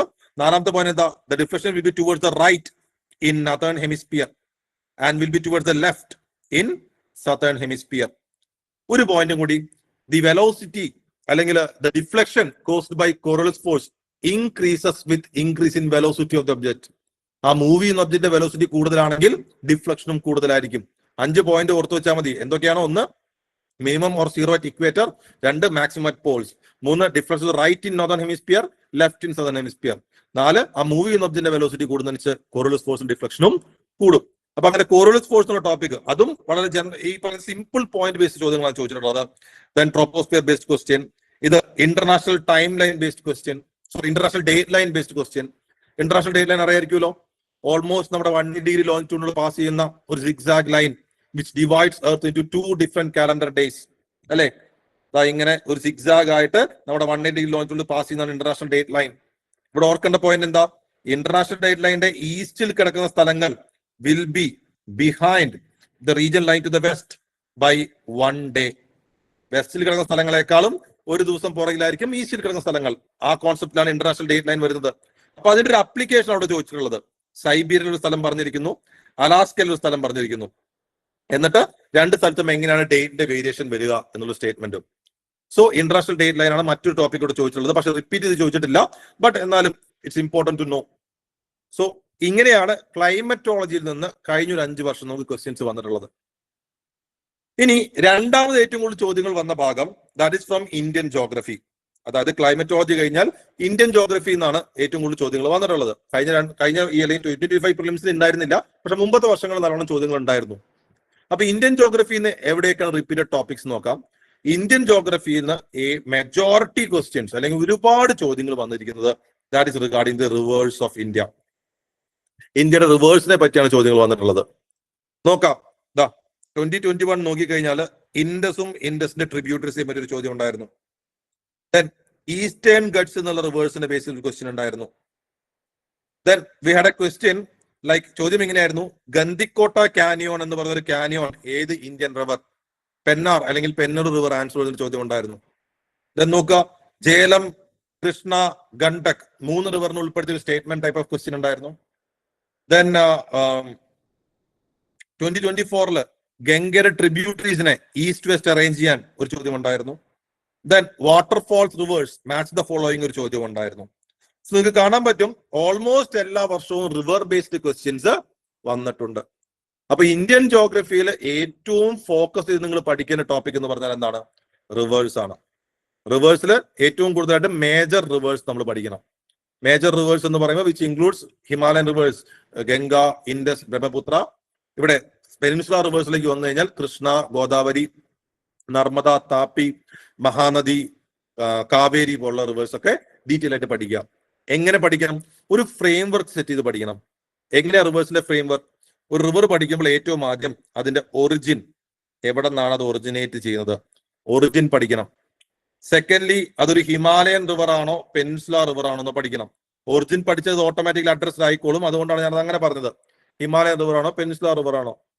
3, ആ റിവറിന്റെ ട്രിബ്യൂട്ടറീസ് പഠിക്കണം. Important tributaries. റിവറിന് കുറെ ട്രിബ്യൂട്ടറീസ് ഉണ്ടാവും, എല്ലാം പഠിക്കണം എന്നല്ല, ഇമ്പോർട്ടന്റ് ട്രിബ്യൂട്ടറീസ്. ആ ട്രിബ്യൂട്ടറീസ് ലെഫ്റ്റ് ബാങ്ക് ആണോ റൈറ്റ് ബാങ്ക് ആണോ? അതായത് റിവർ ഫ്ലോ ചെയ്ത് പോകുമ്പോൾ അതിന്റെ ലെഫ്റ്റിൽ നിന്നാണോ വാട്ടർ ആഡ് ആവുന്നത്, റൈറ്റിൽ നിന്നാണോ വാട്ടർ ആഡ് ആവുന്നത്? ദെൻ ആ റിവറിലെ പ്രൊജക്ട്സ് എന്തൊക്കെ? പ്രൊജക്ട്സ് എന്ന് പറയുമ്പോൾ ബേസിക്കലി ഡാംസ് അല്ലെങ്കിൽ റിസർവോയ്സ് പോലെയുള്ള മൾട്ടി പർപ്പസ് പ്രൊജക്ട്സ് എന്തൊക്കെ? ആ റിവറിൽ വരുന്ന ഫീച്ചേഴ്സ്, ഫോർ എക്സാമ്പിൾ വാട്ടർഫോൾ ആവാം, കാനയോൺസ് ആവാം. ഓക്കെ, വാട്ടർഫോൾ ആവാം, കാനയോൺസ് ആവാം. ഇതിനൊപ്പം തന്നെ ഒന്ന് ആഡ് ചെയ്ത് വെക്കേണ്ടതാണ് ഇമ്പോർട്ടന്റ് സിറ്റീസ്. ആ റിവറിന്റെ തീരത്തുള്ള ഇമ്പോർട്ടന്റ് സിറ്റീസ്. ഇനി ചില റിവറിന് ചില പ്രത്യേകതകൾ ഉണ്ടാവും. അങ്ങനെ എന്തെങ്കിലും സ്പെഷ്യൽ ക്യാരക്ടർ ഏതൊരു റിവറിന് നിങ്ങൾ കാണുകയാണെങ്കിൽ അതും കൂടി ജസ്റ്റ് നോക്കി വെക്കുക. എന്തെങ്കിലും യുണീക്നെസ് ഉണ്ടെങ്കിൽ, ഇപ്പൊ ഫോർ എക്സാമ്പിൾ കാവേരി എന്ന റിവർ നമ്മൾ എടുക്കാം. കാവേരി എന്ന റിവർ നമ്മൾ എടുത്തു കഴിഞ്ഞാൽ നമുക്കറിയാം പെനിൻസുലാർ റിവർ ആണ്. വെസ്റ്റേൺ ഗട്ട്സിൽ തലക്കാവേരി എന്ന് ഒറിജിനേറ്റ് ചെയ്യുന്ന റിവറാണ് കാവേരി. അവിടുന്ന് കർണാടക, കേരള, തമിഴ്നാട് പോലുള്ള സ്ഥലത്തുള്ള ഡ്രെയിനേജ് ബേസിനുള്ള റിവറാണ് കാവേരി. അങ്ങനെയാണെങ്കിൽ കൂടി പെനിൻസുലാർ റിവേഴ്സ് നമ്മൾ പൊതുവെ പറയുന്നത് എന്താ? Himalayan reverse R perennial reverse, peninsular reverse R non perennial reverse നമ്മൾ പറയാറുണ്ട്. പക്ഷേ Kaveri being A peninsular river, it's almost perennial in nature. Kaveri almost ഒരു പെനിൻസുലാർ റിവർ ആണെങ്കിലും ഇത് പെരിനിയൽ നേച്ചർ ആണ്. അതായത് പെരിനിയൽ എന്ന് പറഞ്ഞാൽ എന്താണ്? Throughout the year water flow ഉണ്ടാവും. അതെങ്ങനെയാ? ആർക്കെങ്കിലും അറിയാമോ? Why Kaveri is considered to be a perennial river? Peninsular river ആണെങ്കിലും ഗ്ലേഷ്യൽ മെൽറ്റ് ഒന്നുമല്ലോ, റെയിൻഫാൾ എന്നുള്ള മേജർ വെള്ളം കിട്ടുന്നത്. എങ്ങനെയാണ് why Kaveri is considered to be more of a perennial river? Anyone? Rainfall ആണോ? ഒന്ന് സ്പെസിഫിക് ആയിട്ട് പറയോ ഹരി? സർ, മൗണ്ടൻ ആയിട്ട് റിലേറ്റ് ചെയ്തുള്ള റെയിൻഫോൾ, മറ്റേ ഈ മഴമേഘങ്ങൾ തടഞ്ഞു നിർത്തിയിട്ട് വെസ്റ്റേൺ ഗട്ടിൻ, അതല്ലേ സർ മഴമേഘം? അത് ബേസിക്കലി പക്ഷേ ലൈക്ക് ഈ പറയുന്ന പോലെ മൗണ്ടൈൻ റീജിയനിൽ വരുന്ന എല്ലാ റിവേഴ്സിനും ആപ്ലിക്കബിൾ അല്ലേ? എന്താണ് കാവേരി മാത്രം? ഇപ്പൊ വെസ്റ്റേൺ ഗട്ട്സ് എന്നുള്ള ബാക്കി റിവേഴ്സിന് ആ ഫീച്ചർ പറയുന്നില്ലല്ലോ. South west monsoon. എന്തായിരുന്നു അരുണിമ എന്താ പറയുന്നത്? സർ, സൗത്ത് വെസ്റ്റ് മൺസൂൺ കൂടുതലും ഉണ്ടാവുന്നത് ലൈക്ക് വെസ്റ്റേൺ ഗട്ട്സ് ആ പോർഷനിലാണല്ലോ. അപ്പോ അവിടെ നിന്നാണല്ലോ ലൈക്ക് കാവേരിയുടെ ഒറിജിനും വരുന്നത്. അപ്പോ അതുകൊണ്ട് ആണെന്നാണ് മനസ്സിലുള്ളത്. രണ്ട് മൺസൂണും കിട്ടുന്നില്ല, സൗത്ത് വെസ്റ്റും നോർത്ത് ഈസ്റ്റും. എക്സാക്ട്ലി. അതായത് ഈ വെസ്റ്റേൺ ഗട്ട്സിൽ നിന്ന് ഒറിജിനേറ്റ് ചെയ്യുന്ന കാവേരി വെസ്റ്റേൺ ഗട്ട്സിൽ നിന്ന് ഒഴുകി കേരളത്തിൽ കുറച്ച് ഭാഗത്തോടെ അതിന്റെ ട്രിബ്യൂട്ടറീസ് ഉണ്ട്, തമിഴ്നാട്ടിലേക്ക് പോകുന്നു. സോ ബേസിക്കലി നമുക്ക് അറിയാവുന്ന ഒരു കാര്യം, വെസ്റ്റേൺ ഗട്ട്സിന്റെ ഭാഗത്ത് നമുക്ക് മേജർലി റെയിൻഫോൾ കിട്ടുന്നത് സൗത്ത് വെസ്റ്റ് മൺസൂൺ ടൈമിലാണ്, അല്ലെ, ജൂൺ ജൂലൈ ആ ടൈം പീരീഡിലാണ്. നേരെ മറിച്ച് തമിഴ്നാടിന്റെ കോസ്റ്റിലൊക്കെ കൂടുതൽ മഴ കിട്ടുന്നത് നോർത്ത് ഈസ്റ്റ് മൺസൂൺ ടൈമിലാണ്. സോ കാവേരിയുടെ ഹെഡ് വാട്ടേഴ്സിന് they get rainfall during south west monsoon, but remaining പാർട്ടിന് rainfall during north east monsoon. അപ്പൊ എഫക്റ്റീവ്ലി ആ മൺസൂൺ സീസൺ കംപ്ലീറ്റ്ലി വെള്ളം ആർക്ക് കിട്ടുന്നുണ്ട്? കാവേരി കിട്ടുന്നുണ്ട്. That makes Kaveri a river having almost a perennial nature. അപ്പോൾ അത്തരത്തിൽ എന്തെങ്കിലും യുണീക് ഫീച്ചർ നിങ്ങൾ ഏതെങ്കിലും റിവറിന് കാണുകയാണെങ്കിൽ അതും കൂടി ഒന്ന് നോട്ട് ചെയ്ത് വെക്കണം. Reverse most important from Indian geography for the UPSC prelims. Reverse പോലെ തന്നെ സിഗ്നിഫിക്കന്റ് ആണ് സോയിൽ എന്ന് പറയുന്ന ടോപ്പിക്. ഡിഫറെന്റ് സോയിൽ, ആ സോയിലിന്റെ ഫീച്ചേഴ്സും ഇമ്പോർട്ടന്റ് ആണ്. ഇത് നോക്കുക, 2021 സോയിൽ ചോദിച്ചിട്ടുണ്ട് റിഗാർഡിംഗ് ബ്ലാക്ക് കോട്ടൺ സോയിൽ. അതേപോലെ 2023 we had soil in tropical rain forest. ഇതിന് മുമ്പത്തെ വർഷങ്ങൾ 2020 അടക്കമുള്ള മുമ്പത്തെ വർഷങ്ങളിലും സോയിലിനെ പറ്റി റിപ്പീറ്റഡ്ലി ചോദിച്ചിട്ടുണ്ട്. സോ റിവേഴ്സിനെ പോലെ തന്നെ സിഗ്നിഫിക്കന്റ് ആയി പഠിക്കേണ്ടതാണ് സോയിൽ എന്ന് പറയുന്ന ടോപ്പിക്. സോ സോയിലും നമുക്ക് ഇതേപോലെ തന്നെ ഒരു ഫ്രെയിം വർക്ക് സെറ്റ് ചെയ്തുകൊണ്ട് പഠിക്കാം.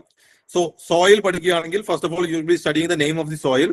ആ സോയിലിന്റെ പാരന്റ് റോക്ക് എങ്ങനെയാണ്?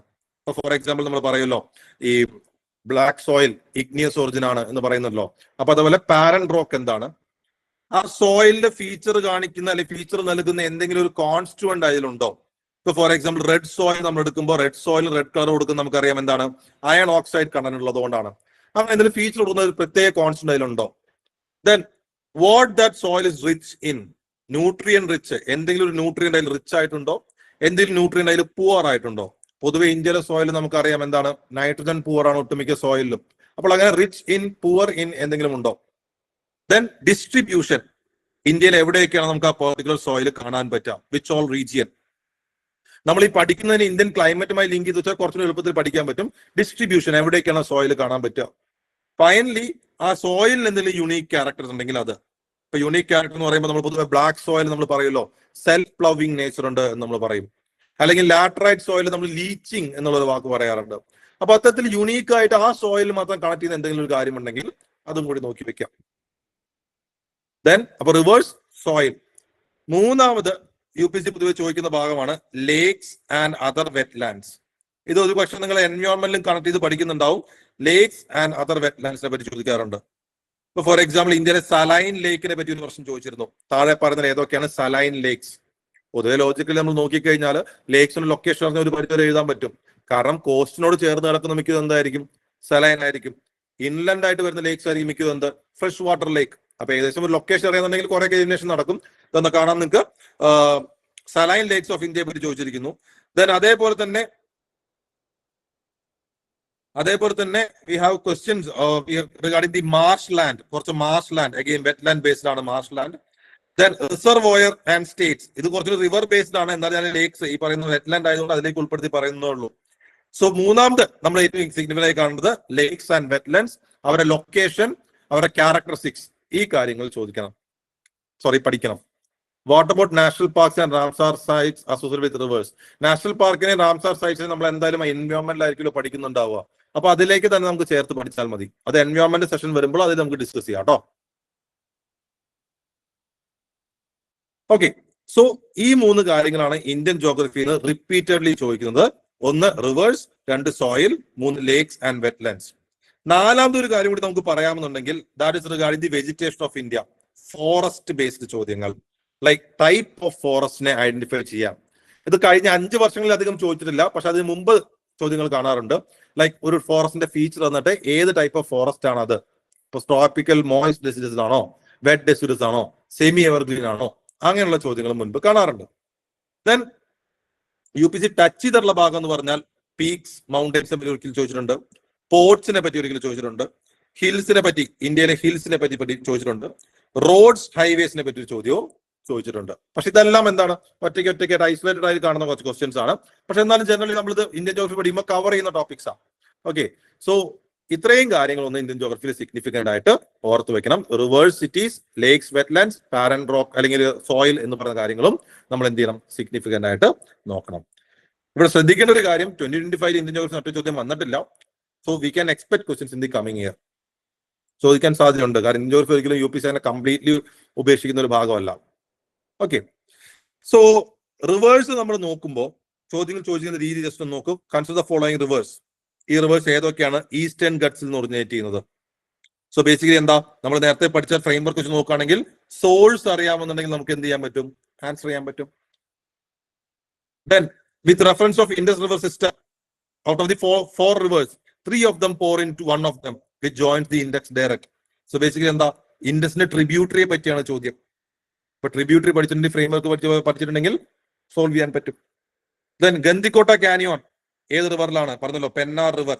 സോ റിവറിലെ യുണീക് ഫീച്ചേഴ്സ് നമ്മൾ എഴുതി വെച്ചിട്ടുണ്ടെങ്കിൽ അത് നമുക്ക് സോൾവ് ചെയ്യാൻ പറ്റും. അപ്പോൾ ഇങ്ങനെ ഈ ചോദ്യങ്ങൾ വരുന്ന ബേസിലാണ് ഞാൻ ആ ഫ്രെയിം വർക്ക് പറഞ്ഞത്. ആ ഫ്രെയിം വർക്ക് പഠിച്ചു വെച്ചാൽ you will be able to answer the question from rivers. ദാ നോക്കാം, river waterfall, then arrange the tributaries from east to west. Then റിവറിന്റെ ഓരോ റിവറിലും കാണുന്ന features, unique feature, Jhelum river വൂളാറിലേക്ക് കൂടെ പോകുന്നു, കൃഷ്ണ റിവർ കൊല്ലറിലേക്ക് കൂടെ പോകുന്നു, അങ്ങനെയുള്ള ടൈപ്പ് ഓഫ് ചോദ്യങ്ങളാണ് ചോദിക്കുന്നത് പൊതുവെ. So reverse follow the frame work. ആ ഫ്രെയിം വർക്കിന് ബേസ്ഡ് നോട്ട് ഉണ്ടാക്കി കഴിഞ്ഞാൽ റിവേഴ്സ് നമുക്ക് ഈസിലി ആൻസർ ചെയ്യാൻ പറ്റും. ഇവിടെ PYQ ചെയ്യുമ്പോൾ നിങ്ങൾ ശ്രദ്ധിക്കേണ്ട ഒരു കാര്യം, UPSC ഒരു അപ്രോച്ച് എങ്ങനെയാണെന്ന് വെച്ച് കഴിഞ്ഞാൽ, UPSC പൊതുവെ ഓപ്ഷൻസിലെങ്കിലും ഒരു റിവറിനെ പറ്റി ഒരിക്കൽ മെൻഷൻ ചെയ്തിട്ടുണ്ടെങ്കിൽ ആ റിവറിനെ പറ്റി പഠിക്കാൻ UPSC ആസ്പിറൻസ് ബാധ്യസ്ഥരാണ് എന്നൊരു അപ്രോച്ചാണ്. അപ്പൊ നിങ്ങൾ PYQ സോൾവ് ചെയ്യുന്ന സമയത്ത് when you R reading about A river or it's tributary എന്തെങ്കിലും നിങ്ങൾ ഓപ്ഷനിൽ പോലും കാണുകയാണെങ്കിൽ അതിനെപ്പറ്റി നിങ്ങളുടെ നോട്ടിലേക്ക് എന്തായാലും നിങ്ങൾ എന്ത് ചെയ്യണം? ഇൻക്ലൂഡ് ചെയ്യണം. അങ്ങനെ ഓപ്ഷനിൽ മുൻപ് ചോദിച്ചിട്ടുള്ളതിനെ പറ്റി പിന്നീട് ചോദിക്കുന്ന സ്വഭാവം UPSC പലപ്പോഴും കാണിച്ചിട്ടുണ്ട്. So it's important to go through the options about the like rivers and all that UPSC previously asked. അതിനെപ്പറ്റി ഒരു നോട്ട് എന്തായാലും നിങ്ങൾ ആഡ് ചെയ്യണം. അതിനുവേണ്ടി നിങ്ങൾ പ്രത്യേക എഫോർട്ട് ഒന്നും എടുക്കണ്ട. PYQ സോൾവ് ചെയ്യുന്ന സമയത്ത് നിങ്ങളുടെ നോട്ടിലില്ലാത്ത റിവറിനെ പറ്റി കാണുകയാണെങ്കിൽ ആ സമയത്ത് ഒന്ന് ആഡ് ചെയ്ത് ചേർത്താൽ മതി. ദെൻ സോയിൽസിനെ പറ്റി ചോദിക്കുന്നു. നോക്കൂ, the soil in tropical regions are rich in nutrients. High temperature and moisture of the tropical rain forest cause the dead organic matter of the soil to decompose quickly. ഇപ്പൊ tropical rain forest സോയിലിനെ പറ്റിയാണ് ചോദ്യം. ഇത് basically നമുക്ക് എളുപ്പത്തിൽ answer ചെയ്യാൻ പറ്റും. The soil in tropical rainforest is rich in nutrients. The high temperature and moisture of tropical rainforest cause the dead organic matter in the soil to decompose quickly. ഇത് കേൾക്കുമ്പോൾ നോക്കും, നിങ്ങൾ നമ്മൾ പറഞ്ഞ ഫ്രെയിം വർക്കിൽ ഇല്ലല്ലോ, പിന്നെ എങ്ങനെ സോൾവ് ചെയ്യുമെന്ന് തോന്നും.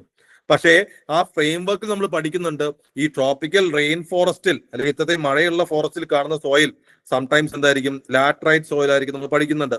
ആ ലാറ്ററൈറ്റ് സോയിലിന്റെ ഫീച്ചർ എടുത്ത് നമ്മൾ അറിയാവുന്ന ഒരു കാര്യം, ലാറ്ററൈറ്റ് സോയിൽ ഉണ്ടാവുന്നതാണ് ലീച്ചിങ് എന്ന് പറഞ്ഞൊരു ഫിനോമിന. ലീച്ചിങ് എന്ന് പറഞ്ഞാൽ എന്താ? വല്ലാതെ മഴ പെയ്യുമ്പോൾ, മഴയോട് എക്സ്പോസ്ഡ് ആവുമ്പോൾ സോയിലിലെ ന്യൂട്രിയൻസ് എല്ലാം ഈ മഴവെള്ളത്തിൽ ഡിസോൾവ് ആയിട്ട് മഴവെള്ളത്തിനൊപ്പം ഒഴുകിപ്പോവും. അപ്പൊ സോയിൽ എന്തായിരിക്കും? ന്യൂട്രിയൻ ഡെഫിഷ്യന്റ് ആയിരിക്കും. അപ്പോ റിച്ച് ഇൻ ന്യൂട്രിയൻസ് എന്ന് പറയുന്നത് തെറ്റല്ലേ? അത് തെറ്റാണ്. സ്റ്റേറ്റ്മെന്റ് 1 തെറ്റാണെങ്കിൽ you got the answer. Then black cotton soil of India has been formed due to the weathering of, again parent rock based question. അപ്പോൾ ഇത്തരത്തിൽ സോയിൽ ബേസ്ഡ് ക്വസ്റ്റ്യൻസ് വരുമ്പോൾ നമ്മൾ അവിടെയും ഫ്രെയിം വർക്ക് വെച്ച് പഠിച്ചു കഴിഞ്ഞാൽ നമുക്ക് എന്ത് ചെയ്യാൻ പറ്റും? സോൾവ് ചെയ്യാൻ പറ്റുന്ന ചോദ്യങ്ങളാണ് UPSC ചോദിക്കുന്നത്. Then water bodies based questions. ഇതാ നോക്കുക, കുറച്ച് വാട്ടർ ബോഡീസിന്റെ പേര് തന്നിട്ട് അല്ലെങ്കിൽ കുറച്ച് പേരുകൾ തന്നിട്ട് അത് താഴെ പറയുന്നത് ഏതാണെന്ന് ചോദിക്കുന്നു. ദെൻ വെറ്റ്ലൻഡ്സിന്റെ ലൊക്കേഷൻ, അതായത് ഒരു ലേക്ക്, ഓരോ ലേക്സും ഏത് ലൊക്കേഷനിലാണ് സിറ്റുവേറ്റ് ചെയ്തിരിക്കുന്നത്, ഏത് സ്റ്റേറ്റിലാണ് സിറ്റുവേറ്റ് ചെയ്തത് ബേസ്ഡ് ക്വസ്റ്റ്യൻസ്, അങ്ങനത്തെ ചോദ്യങ്ങൾ ചോദിച്ചിട്ടുണ്ട്. ദെൻ മൗണ്ടെയിൻസ് ബേസ്ഡ് ക്വസ്റ്റ്യൻസ് നോക്കുകയാണെങ്കിൽ ലൈക്ക് ഓരോ ഹിൽസും ഏത് റേഞ്ചസിലാണെന്ന് ചോദിച്ചിരിക്കുന്നു. ദെൻ ഓരോ പീക്കും ഏത് മൗണ്ടൻസിലാണെന്നും ചോദിച്ചിരിക്കുന്നു. സോ ഈ ഒരു കാര്യം ശ്രദ്ധിക്കുക, മൗണ്ടൻസ് കൂടി അതിൽ ഉൾപ്പെടുത്തണേ. മൗണ്ടൻസ് നിങ്ങൾ നോക്കുമ്പോൾ ഒരു പെർട്ടിക്കുലർ മൗണ്ടൈൻ എടുത്തു കഴിഞ്ഞാൽ അത് ഏത് റേഞ്ചിലാണ്, അത് ഏകദേശം ഏത് ലൊക്കേഷനിലാണ്. So it's better to have a India map. ഇന്ത്യയുടെ മാപ്പ് എടുത്തിട്ട് മൗണ്ടൻസിനൊക്കെ നിങ്ങൾ എന്ത് ചെയ്യുക? ആ മാപ്പിൽ ഒന്ന് മാർക്ക് ചെയ്ത് പഠിക്കുക. ഇന്ത്യയുടെ മാപ്പ് ഔട്ട്ലൈൻ എടുത്തിട്ട് മൗണ്ടൻസ് ഒക്കെ ഒന്ന് മാപ്പിൽ മാർക്ക് ചെയ്ത് പഠിച്ചാൽ കുറച്ചൊക്കെ നമുക്ക് ഐഡിയ കിട്ടും എവിടെയാണ് ഏത് മൗണ്ടൻസ് ആണ് വരുന്നത് എന്നുള്ളത്. സോ ഇന്ത്യൻ ജോഗ്രഫിന്ന് മേജർലി വരുന്ന ഭാഗങ്ങൾ ഇത്രയൊക്കെയാണ്: reverse, soils, vegetation, and water bodies അല്ലെങ്കിൽ വെറ്റ്ലാൻഡ്സ് എന്ന് പറയുന്ന ഭാഗം. ഇനി റിസോഴ്സ് ബേസ്ഡ് ക്വസ്റ്റ്യൻസ് ആണ് പിന്നീട് വന്നിട്ടുള്ളത്. റിസോഴ്സ് ബേസ്ഡ് ക്വസ്റ്റ്യൻസ് നോക്കിക്കഴിഞ്ഞു കഴിഞ്ഞാൽ 2022 there was a question regarding monazite sand. 2023 or ടൈറ്റാനിയത്തിന്റെ ഓറിനെ പറ്റിയായിരുന്നു ചോദ്യം. 2023 അഗെയിൻ കൊബാൾട്ടിന്റെ പ്രൊഡക്ഷനെ പറ്റി ചോദിച്ചിരുന്നു, യുറാനിയം ഡെപ്പോസിറ്റിനെ പറ്റി ചോദിച്ചിരുന്നു, ഗോൾഡ് റിസോഴ്സിനെ പറ്റി ചോദിച്ചിരുന്നു. 2024 നോ ക്വസ്റ്റ്യൻ. 2025 ഒരു ചോദ്യമാണ് ഉണ്ടായിരുന്നത്, resource rich in diamond, lithium, nickel. അതായത് ഏതൊക്കെ കൺട്രീസ്, കുറച്ച് കൺട്രീസിന്റെ പേര് എന്നിട്ട് ഇതിൽ ഏതൊക്കെയാണ് ഡയമണ്ട്, ലിഥിയം, നിക്കൽ പോലെയുള്ള റിസോഴ്സിൽ റിച്ച് എന്നുള്ളത്. അപ്പൊ റിസോഴ്സ് ബേസ്ഡ് ചോദ്യങ്ങൾ 2023 പൊതുവെ ഞാൻ പറഞ്ഞല്ലോ ടഫർ ഇയർ ആയി കണക്കാക്കപ്പെടുന്നതാണ്. ഒരുപാട് റിസോഴ്സ് ബേസ്ഡ് ചോദ്യങ്ങൾ അവിടെ ഉണ്ടായിരുന്നു. പക്ഷേ UPSC റിസോഴ്സ് ബേസ്ഡ് ചോദ്യങ്ങൾ ഇങ്ങനെ അത്രയും കൂടുതലായിട്ട് വേറെ വർഷങ്ങളൊന്നും ചോദിച്ച് കണ്ടിട്ടില്ല. ഇവിടെയും ഒരു ഫ്രെയിം വർക്ക് വെച്ചിട്ടാണ് റിസോഴ്സസ് പഠിക്കേണ്ടത്. എന്താണ് frame work? First of all U will be studying the name of the particular mineral. ആ മിനറലിന്റെ ആ ഓറിന് ഒരു പ്രത്യേക പേരുണ്ടാവും, ആ പേര് പഠിക്കണം. മേ ബി ഇപ്പൊ അലുമിനിയത്തിന്റെ ഓറാണ് ബോക്സൈറ്റ്, അറിയാലോ, അല്ലെങ്കിൽ അയണിന് നമ്മൾ മാഗ്നറ്റൈറ്റ്, ഹീമറ്റൈറ്റ് എന്നൊക്കെ പറയുന്ന പോലെ ഏത് ഓറിൽ നിന്നാണ് ആ പെർട്ടിക്കുലർ മിനറൽ കിട്ടുന്നത്, ആ ഓറിന്റെ പേര് വളരെ ഇമ്പോർട്ടന്റ് ആണ്. 2, ആ മിനറലിന് എന്തെങ്കിലും പ്രത്യേക പ്രോപ്പർട്ടീസ് ഉണ്ടെങ്കിൽ, അതായത് മേ ബി ഇലക്ട്രിക്കൽ കണ്ടക്ടിവിറ്റി ആയിരിക്കാം, അല്ലെങ്കിൽ ഹൈ റിയാക്ടിവിറ്റി ആയിരിക്കാം, എന്തെങ്കിലും പ്രോപ്പർട്ടീസ് ഉണ്ടെങ്കിൽ അത് നമ്മൾ നോട്ട് ചെയ്യണം. ഈ പ്രോപ്പർട്ടീസുമായി കണക്ട് ചെയ്തുകൊണ്ട് തന്നെ നമുക്ക് എന്ത് ചെയ്യാൻ പറ്റും, അതിന്റെ ആപ്ലിക്കേഷനും പഠിക്കാൻ പറ്റും. അതായത് കോപ്പറിന് ഇലക്ട്രിക്കൽ കണ്ടക്ടിവിറ്റി കൂടുതലാണ്, അപ്പൊ ഇലക്ട്രിക്കൽ എക്യുപ്മെന്റ്സ് ഉപയോഗിക്കുന്നു. അങ്ങനെ then you should B also learning regarding the alloys. അതായത് മെറ്റൽ ആണെങ്കിൽ അത് വെച്ചുണ്ടാക്കുന്ന അലോയ്സ് എന്തൊക്കെ. ഇപ്പൊ നമ്മൾ പറയില്ലേ ബ്രാസ് എന്ന് പറയുന്ന അലോയ്, ഡുറാലുമിൻ എന്ന് പറയുന്ന അലോയ്. അപ്പൊ അലോയ്സ്, അത് വെച്ചുണ്ടാക്കുന്ന അലോയ്സ് ഉണ്ടെങ്കിൽ അതുകൊണ്ട് പഠിക്കുക. പിന്നെ നമ്മൾ ഫോക്കസ് ചെയ്യുന്നത് ഡിസ്ട്രിബ്യൂഷൻ ആണ്. ഡിസ്ട്രിബ്യൂഷൻ എന്ന് പറയുമ്പോൾ 2 രീതിയിലാണ് നമ്മൾ ഡിസ്ട്രിബ്യൂഷൻ നോട്ട് ഉണ്ടാക്കേണ്ടത്. ഒന്ന് റിസർവിന്റെ കേസിലും മറ്റൊന്ന് പ്രൊഡക്ഷന്റെ കേസിലും. അതായത് റിസർവ്സിൽ ടോപ്പുള്ള ആൾക്കാർ തന്നെ ആയിക്കൊള്ളണം പ്രൊഡക്ഷനിൽ എപ്പോഴും ടോപ്പ് ഫസ്റ്റ് മേജർ പ്രൊഡ്യൂസർ ഉണ്ടായിക്കൊള്ളണം എന്നില്ല. ഇപ്പൊ പല മിനറൽസ് നോക്കിക്കഴിഞ്ഞാൽ അതിന്റെ റിസർവ്സിൽ ചൈന ചിലപ്പോൾ 3ാമതും 4ാമതായിരിക്കും, പക്ഷെ പ്രൊഡക്ഷനിൽ അവരായിരിക്കും ടോപ്പ്. അപ്പൊ റിസർവ്സിൽ ടോപ്പ് ആയിട്ടുള്ള ഒരു 3ഓ 4ഓ രാജ്യങ്ങൾ, പ്രൊഡക്ഷനിൽ ടോപ്പ് ആയിട്ടുള്ള 3ഓ 4 രാജ്യങ്ങൾ. അത് ഇമ്പോർട്ടന്റ് ആണ്. ഇത് തന്നെ ഇന്ത്യയിലും അപ്ലൈ ചെയ്യാം. റിസർവ്സിൽ ടോപ്പ് ആയിട്ടുള്ള 3 സ്റ്റേറ്റ്സ്, പ്രൊഡക്ഷനിൽ ടോപ്പ് ആയിട്ടുള്ള 3 സ്റ്റേറ്റ്സ്. ഈ ഗ്ലോബൽ റിസർവ്സ് ആൻഡ് പ്രൊഡക്ഷൻ 3 രാജ്യങ്ങൾ ടോപ്പിൽ പഠിക്കാൻ പറഞ്ഞല്ലോ, റിസർവ്സും പ്രൊഡക്ഷനും. അതിൽ ഇന്ത്യ ഉണ്ടോ എന്ന് നോക്കുക. ഇന്ത്യ ഇല്ലെങ്കിൽ ജസ്റ്റ് ഇന്ത്യയുടെ റാങ്ക് എത്രാമതാണെന്ന് നോക്കി വെച്ചേക്കുക. അപ്പൊ may be India major producer ആണ് എന്നൊക്കെ പറഞ്ഞ സ്റ്റേറ്റ്മെന്റ് നമുക്ക് എന്ത് ചെയ്യാൻ പറ്റും, എലിമിനേറ്റ് ചെയ്യാൻ പറ്റും. അപ്പോ ഈ റിസോഴ്സസ് പഠിക്കുമ്പോൾ or, properties, application, alloys use ഉണ്ടെങ്കിൽ അത്, ഡിസ്ട്രിബ്യൂഷനിൽ റിസർവ് എവിടെ, പ്രൊഡക്ഷൻ എവിടെ, അത് ഇന്ത്യയിൽ എങ്ങനെയാണ് കാര്യങ്ങൾ, അതും കൂടി ജസ്റ്റ് നോക്കി വെക്കുക. അപ്പൊ ഈ ഒരു ഫ്രെയിം വർക്ക് ഉണ്ടെങ്കിൽ that would be helpful to study the resources. റിസോഴ്സിലും കൂടുതലും കുറച്ചൊക്കെ കറണ്ട് അഫയേഴ്സ് ബേസ്ഡ് റിസോഴ്സ് ആണ് കൂടുതൽ ചോദിച്ച് കാണാറുള്ളത്. അപ്പൊ കറണ്ട് അഫയേഴ്സിൽ ഇതുമായി ബന്ധപ്പെട്ട് വരുന്നുണ്ടെങ്കിൽ ഈ ഫ്രെയിം വർക്ക് ഒന്ന് അപ്ലൈ ചെയ്ത് വെക്കുക. ഒരു പക്ഷേ നിങ്ങൾ പേപ്പർ വായിക്കുമ്പോൾ അല്ലെങ്കിൽ കമ്പൈലേഷൻസ് വായിക്കുമ്പോൾ കറണ്ട് അഫയേഴ്സിൽ നിങ്ങൾ വായിക്കുന്ന ആ മെറ്റീരിയലിൽ ഈ ഒരു ഫ്രെയിം വർക്ക് ഉണ്ടായിക്കൊള്ളുന്നില്ല. അപ്പൊ അതൊന്ന് ഗൂഗിൾ ചെയ്തിട്ട് അത് നിങ്ങളുടെ ഫ്രെയിം വർക്കിലേക്ക് ആഡ് ചെയ്ത് ചേർത്താൽ that would be helpful. Just ആ ക്വസ്റ്റ്യൻസ് നോക്കൂ. With reference to India consider the following statement. Monazite is a source of rare earth. Monazite contains thorium. Monazite occurs naturally in entire coastal sands in India. In India, government bodies only can process or export monazite. Monazite നമ്മൾ കരിമണൽ എന്ന് പറയുന്നത്, അതിൽ thorium, അതിൽ എന്തൊക്കെ കാര്യങ്ങൾ ഉണ്ടെന്ന് ചോദിക്കുന്നത്. അതായത് തോറിയത്തിന്റെ ഒരു ഓറ് പോലെ കണക്കാക്കാവുന്ന മോണസൈറ്റ്, അതാണ് ചോദിക്കുന്നത്. ദെൻ അതിന്റെ ഡിസ്ട്രിബ്യൂഷൻ. അപ്പൊ ഇത്തരത്തിലുള്ള ചോദ്യങ്ങൾ നമുക്ക് എന്ത് ചെയ്യാൻ പറ്റും, നമ്മുടെ സോ കോൾഡ് ഫ്രെയിം വർക്ക് വെച്ച് നമുക്ക് പഠിക്കുവാൻ പറ്റും. Ilmenite and rutile, they are the ore of which of the following. അപ്പൊ നമ്മൾ ഈ ഇത് പഠിക്കുമ്പോൾ ഓർ പഠിച്ചിട്ടുണ്ടെങ്കിൽ നമുക്ക് എന്ത് ചെയ്യാൻ പറ്റും, ആൻസർ ചെയ്യാൻ പറ്റും. Then 3/4 of world's cobalt metal required for manufacturing of batteries for electric motor vehicle are produced by. കോബാളിന്റെ പ്രൊഡക്ഷൻ ആണ് ചോദിക്കുന്നത്. നമ്മുടെ നോട്ടിൽ എന്തുണ്ട്, പ്രൊഡ്യൂസർ ആരാണ് ടോപ്പ് നമ്മൾ എഴുതിയിട്ടുണ്ട്. So that will be answerable. Then uranium ഡെപ്പോസിറ്റിനെ പറ്റി ചോദിക്കുന്നു. Then Switzerland leading exporter of gold. ഇപ്പൊ ഗോൾഡ് എക്സ്പോർട്ട്, ഗോൾഡിന്റെ പ്രൊഡക്ഷനെ പറ്റിയാണ് ചോദിക്കുന്നത്. അപ്പോൾ ഇത്തരത്തിൽ just apply the framework when you are studying the minerals and resources. ആ ഫ്രെയിം വർക്ക് എന്നുള്ള ചോദ്യങ്ങൾ, UPSC എന്നുള്ള ചോദ്യങ്ങൾ ആ ഫ്രെയിം വർക്ക് വെച്ച് എന്തായാലും ആൻസർ ചെയ്യാൻ പറ്റും. ഇനി മാപ്പ് ബേസ്ഡ് ക്വസ്റ്റ്യൻസ് നോക്കാം. മാപ്പ് ബേസ്ഡ് ആയിട്ട് UPSC എങ്ങനെയാണ് ചോദിക്കുന്നത്. അതായത് യൂഷ്വലി ഒരു പെർട്ടിക്കുലർ പ്ലേസ് ന്യൂസിൽ വരുമ്പോൾ അതിനെ പിക്ക് ചെയ്ത് UPSC മാപ്പ് ബേസ്ഡ് ചോദ്യങ്ങൾ ചോദിക്കാറുണ്ട്. അത് പൊതുവെ ഒരു രാജ്യമാണ് അല്ലെങ്കിൽ ഒരു വാട്ടർ ബോഡി ആണെങ്കിലൊക്കെ UPSC ചോദിക്കുന്ന one of the method is bordering countries ഏതൊക്കെ എന്നുള്ളതാണ്. അതായത് ഇപ്പോൾ ഒരു പെർട്ടിക്കുലർ രാജ്യം, for example Russia Ukraine conflict ഉണ്ടപ്പോൾ UPSC ചോദിച്ചു ഉക്രൈന്റെ ബോർഡറിംഗ് രാജ്യങ്ങൾ ഏതൊക്കെ. അഫ്ഗാൻ ഇഷ്യൂ, കബൂൾ ആ ഇഷ്യൂ ഉണ്ടായപ്പോൾ അഫ്ഗാനിസ്ഥാന്റെ ബോർഡർ രാജ്യങ്ങൾ എന്തൊക്കെ. നോർത്ത് സീ ന്യൂസിൽ ഉണ്ടായിരുന്നപ്പോൾ നോർത്ത് സീ ബോർഡറിംഗ് എന്തൊക്കെ. അപ്പോൾ ചോദിക്കുന്ന മാപ്പ് ബേസ്ഡ് ചോദ്യങ്ങൾ ചോദിക്കുന്ന ഒരു രീതി ആ കൺട്രീസ് ബോർഡറിംഗ് ഏതൊക്കെയാണ്.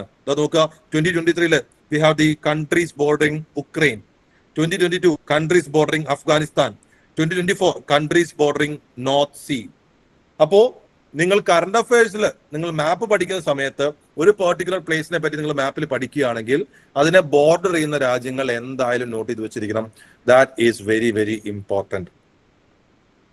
രണ്ടാമത് UPSC ചോദിക്കുന്നത് എങ്ങനെയാണെന്ന് വെച്ച് കഴിഞ്ഞാൽ ഏതെങ്കിലും ഒരു ക്രിട്ടിക്കൽ ഫീച്ചർ, മേ ബി ഒരു വെറ്റ്ലൻഡ് ആവാം, അല്ലെങ്കിൽ ഒരു മാർഷ് ലാൻഡ് ആവാം, ഒരു ലേക്ക് ആവാം, അത് actually if it is facing some issue, അത് ത്രെട്ടൻഡ് ആണെങ്കിൽ, അതിലെവിടെ ഇഷ്യൂസ് ഉണ്ടെന്ന് പറഞ്ഞ് ന്യൂസിൽ വന്നിട്ടുണ്ടെങ്കിൽ അതിനെപ്പറ്റി ചോദിക്കാറുണ്ട്. ഇപ്പൊ for example lake that dried, താഴെ പറയുന്നത് ഏതാണ് ഡ്രൈഡ് അപ്പ് ആയിട്ട് ന്യൂസ് വന്നത് എന്ന് ചോദിച്ചിട്ടുണ്ട്. ദെൻ കോങ്കോ ബേസിന്റെ പാർട്ടായിട്ടുള്ളത് പാട്നാൽ വെറ്റ്ലൻഡ്സ്, ഇതൊക്കെ ആ സമയത്ത് ഇഷ്യൂയിൽ ഉണ്ടായിരുന്നതാണ്. അതായത് ഒരു particular geographical feature which is in issue. അപ്പോൾ അത്തരത്തിലുള്ള ചോദ്യങ്ങളും ചോദിക്കാറുണ്ട്. അപ്പൊ അത്തരത്തിൽ നിങ്ങൾ കാണുമ്പോൾ അതിന്റെ ഒന്ന് മാപ്പ് നോക്കി വെക്കുക. ഏതെങ്കിലും ഒരു വെറ്റ്ലാൻഡ്, ഫോർ എക്സാമ്പിൾ കാസ്പിയൻ സിയോ അരൽ സിയോ ഡ്രൈഡ് അപ്പ് ആവുന്നു എന്ന് പറഞ്ഞ ന്യൂസ് നിങ്ങൾ കാണുമ്പോൾ അരൽ സിയുടെ മാപ്പ് ഒന്ന് നോക്കി വെക്കുക, അതിനെ സറൗണ്ട് ചെയ്യുന്ന ഏതൊക്കെയാണെന്ന് നോക്കി വെക്കുക. ദെൻ കഴിഞ്ഞ വർഷം കുറച്ച് കൺവെൻഷണൽ മാപ്പ് ബേസ്ഡ് ചോദ്യങ്ങൾ ഉണ്ടായിരുന്നു. അതായത് പണ്ട് കാലത്ത് UPSC ചോദിച്ചിരുന്ന കുറച്ച് മാപ്പ് ബേസ്ഡ് ചോദ്യങ്ങളുണ്ട്. അതായത് ലൈക്ക് ഓൾറെഡി ഉള്ള ഇമ്പോർട്ടന്റ് ഫീച്ചേഴ്സിനെ വെച്ചുകൊണ്ട്. അപ്പൊ അങ്ങനത്തെ ചോദ്യങ്ങൾ 2025 ഉണ്ടായിരുന്നു. ആൻഡസ് മൗണ്ടെയിനെ പറ്റി, ഏതൊക്കെ രാജ്യങ്ങളോട് പോകുന്നു, അതല്ലെങ്കിൽ കുറച്ച് ലേക്സ് ഏതൊക്കെയാണ് ഇക്വേറ്റർ കടന്നു പോകുന്ന ലേക്സ്, അങ്ങനെയുള്ള ചോദ്യങ്ങൾ കഴിഞ്ഞ വർഷങ്ങളിൽ വീണ്ടും UPSC ചോദിക്കുന്ന രീതി വന്നിട്ടുണ്ട്. അപ്പോ നമ്മൾ ആ കറണ്ട് അഫയേഴ്സ് ബേസ്ഡ് മാപ്പിംഗ് മാത്രം നോക്കിയാൽ പോരാ, കുറച്ചൊന്ന് കൺവെൻഷണൽ മാപ്പിംഗ് ക്വസ്റ്റ്യൻസിന് വേണ്ടി നമ്മൾ എന്ത് ചെയ്യണം, പ്രിപ്പയർ ചെയ്യണം. അതാണ് കഴിഞ്ഞ വർഷം നമ്മൾ ചൂണ്ടിക്കാണിക്കുന്ന കാര്യം. അതായത് ഇമ്പോർട്ടന്റ് മൗണ്ടെയിൻ റേഞ്ചസ് ഏതൊക്കെ, അത് ഫോൾഡ് മൗണ്ടെയിൻസ് ആണോ, ബ്ലോക്ക് മൗണ്ടെയിൻസ് ആണോ, എവിടെയാണ് ലൊക്കേഷൻ, ഏത് രാജ്യങ്ങൾ കൂടെ പോകുന്നുണ്ട്, അത്തരത്തിലുള്ള കാര്യങ്ങൾ. അല്ലെങ്കിൽ നമ്മുടെ important latitudes, tropic of cancer, tropic of Capricorn, equator, അല്ലെങ്കിൽ നമ്മുടെ പ്രൈം മെറിഡിയൻ, ഇത് കടന്നു പോകുന്ന മേജർ ലാൻഡ് മാസ് ഏതൊക്കെ, രാജ്യങ്ങൾ ഏതൊക്കെ, ഏതെങ്കിലും പർട്ടിക്കുലർ ജോഗ്രഫി ഫീച്ചർ കടന്നു പോകുന്നുണ്ടോ, അതും പഠിക്കണം. കാരണം കഴിഞ്ഞ വർഷം അതിൽ നിന്നുള്ള ചോദ്യങ്ങൾ കുറച്ച് കൂടുതലായിട്ട് വന്നിരുന്നു. ഓക്കെ, നമുക്ക് നോക്കാം ഏതൊക്കെ ടൈപ്പ് ഓഫ് ചോദ്യങ്ങളാണ് വന്നിട്ടുള്ളത്. ജസ്റ്റ് സി, ഇതാ നോക്കുക. അഫ്ഗാനിസ്ഥാൻ ഇഷ്യൂ വന്നപ്പോൾ ചോദ്യമാണ്, ഒരു ലിസ്റ്റ് ഓഫ് കൺട്രീസ് തന്നിട്ട് അഫ്ഗാനിസ്ഥാനുമായിട്ട് ബൗണ്ടറി ഉള്ളത് ആർക്കൊക്കെ. അതേപോലെ ഉക്രൈൻ ഇഷ്യൂ വന്നപ്പോൾ ലിസ്റ്റ് ഓഫ് കൺട്രീസ് തന്നിട്ട് ഉക്രൈനുമായിട്ട് ബൗണ്ടറി ഉള്ളത് ഏതൊക്കെ. നോർത്ത് സി ന്യൂസിൽ വന്നപ്പോൾ ലിസ്റ്റ് ഓഫ് കൺട്രീസ് വന്നിട്ട് നോർത്ത് സി ആയിട്ട് ബൗണ്ടറി വരുന്നത് ഏതൊക്കെ. So bordering type of questions UPSC ചോദിക്കാൻ സാധ്യതയുണ്ട്. That is one place that you focus for the map based questions. രണ്ട്, ഞാൻ പറഞ്ഞല്ലോ ത്രെറ്റ് ഫേസ് ചെയ്യുന്ന ഒരു ഇഷ്യൂവിനെ പറ്റിയിട്ട്, അല്ലെങ്കിൽ ഒരു പർട്ടിക്കുലർ ജോഗ്രഫിക്കൽ ഫീച്ചറിനെ പറ്റിയിട്ട്. നിങ്ങൾക്ക് ഇവിടെ കാണാം, ഇതിൽ പറയുന്ന ഏതൊക്കെ ലേക്കാണ് ഡ്രൈ ആയിട്ടുള്ളത്, അല്ലെങ്കിൽ ഡ്രൈ ആയതിന്റെ പേരിൽ ന്യൂസിൽ വന്നിട്ടുള്ള ഏതൊക്കെ. ദെൻ ലാർജസ്റ്റ് ട്രോപ്പിക്കൽ വെറ്റ്ലാൻഡിനെ പറ്റി ഒരു ചോദ്യം നോക്കുക, which holds about 3 years worth of global carbon emissions and the possible destruction of which can exert detrimental effect to the global climate. So basically അവിടെ ഡിസ്ട്രക്ഷൻ വന്നുകൊണ്ടാണല്ലോ ഇങ്ങനെ ഒരു വാക്ക് UPSC ഉപയോഗിക്കാനുള്ള കാരണം. അതൊരു ചോദ്യമായിരുന്നു.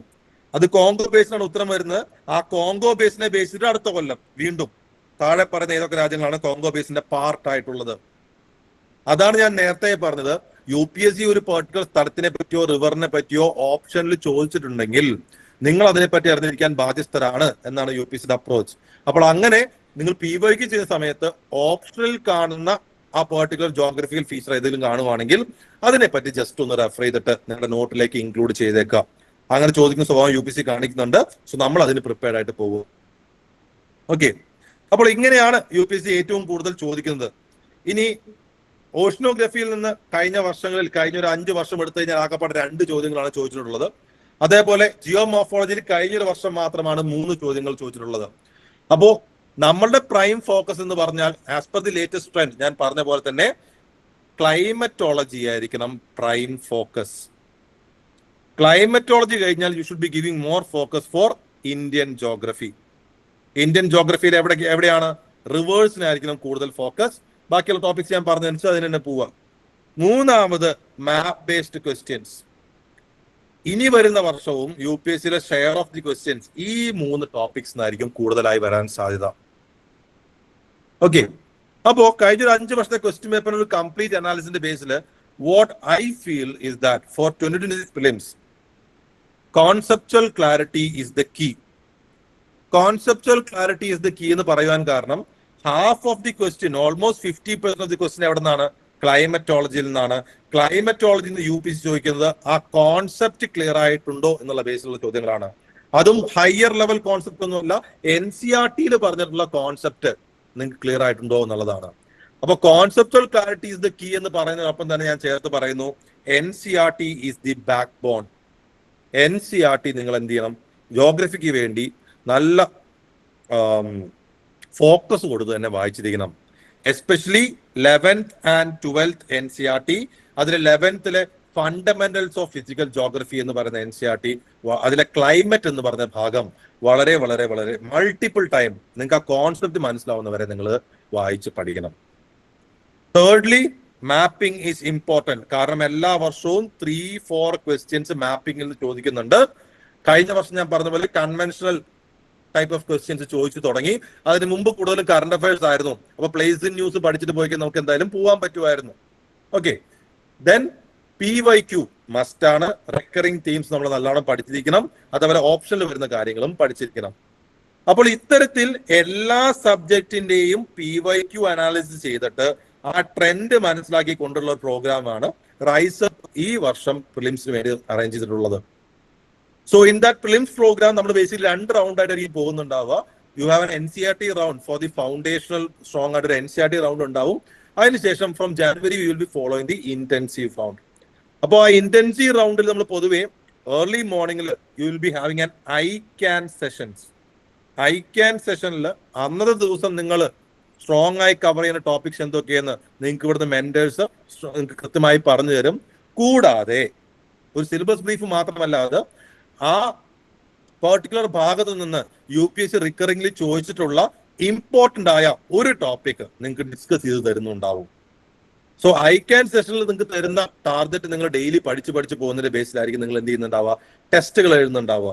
അപ്പോൾ വീക്കെൻഡിൽ വരുന്ന ഫുൾ ടെസ്റ്റ് മാത്രമല്ല, ഡെയിലി, അതായത് ഒരു ദിവസം നിങ്ങൾക്ക് ICAN സെഷനിൽ പഠിക്കുന്ന ടോപ്പിക്സ് ഉണ്ടല്ലോ, ആ ടോപ്പിക്സിനെ ബേസ് ചെയ്തിട്ടുള്ള ഒരു മൈക്രോ ടെസ്റ്റ് നിങ്ങൾക്ക് അന്ന് ദിവസം തന്നെ ഉണ്ടാവും.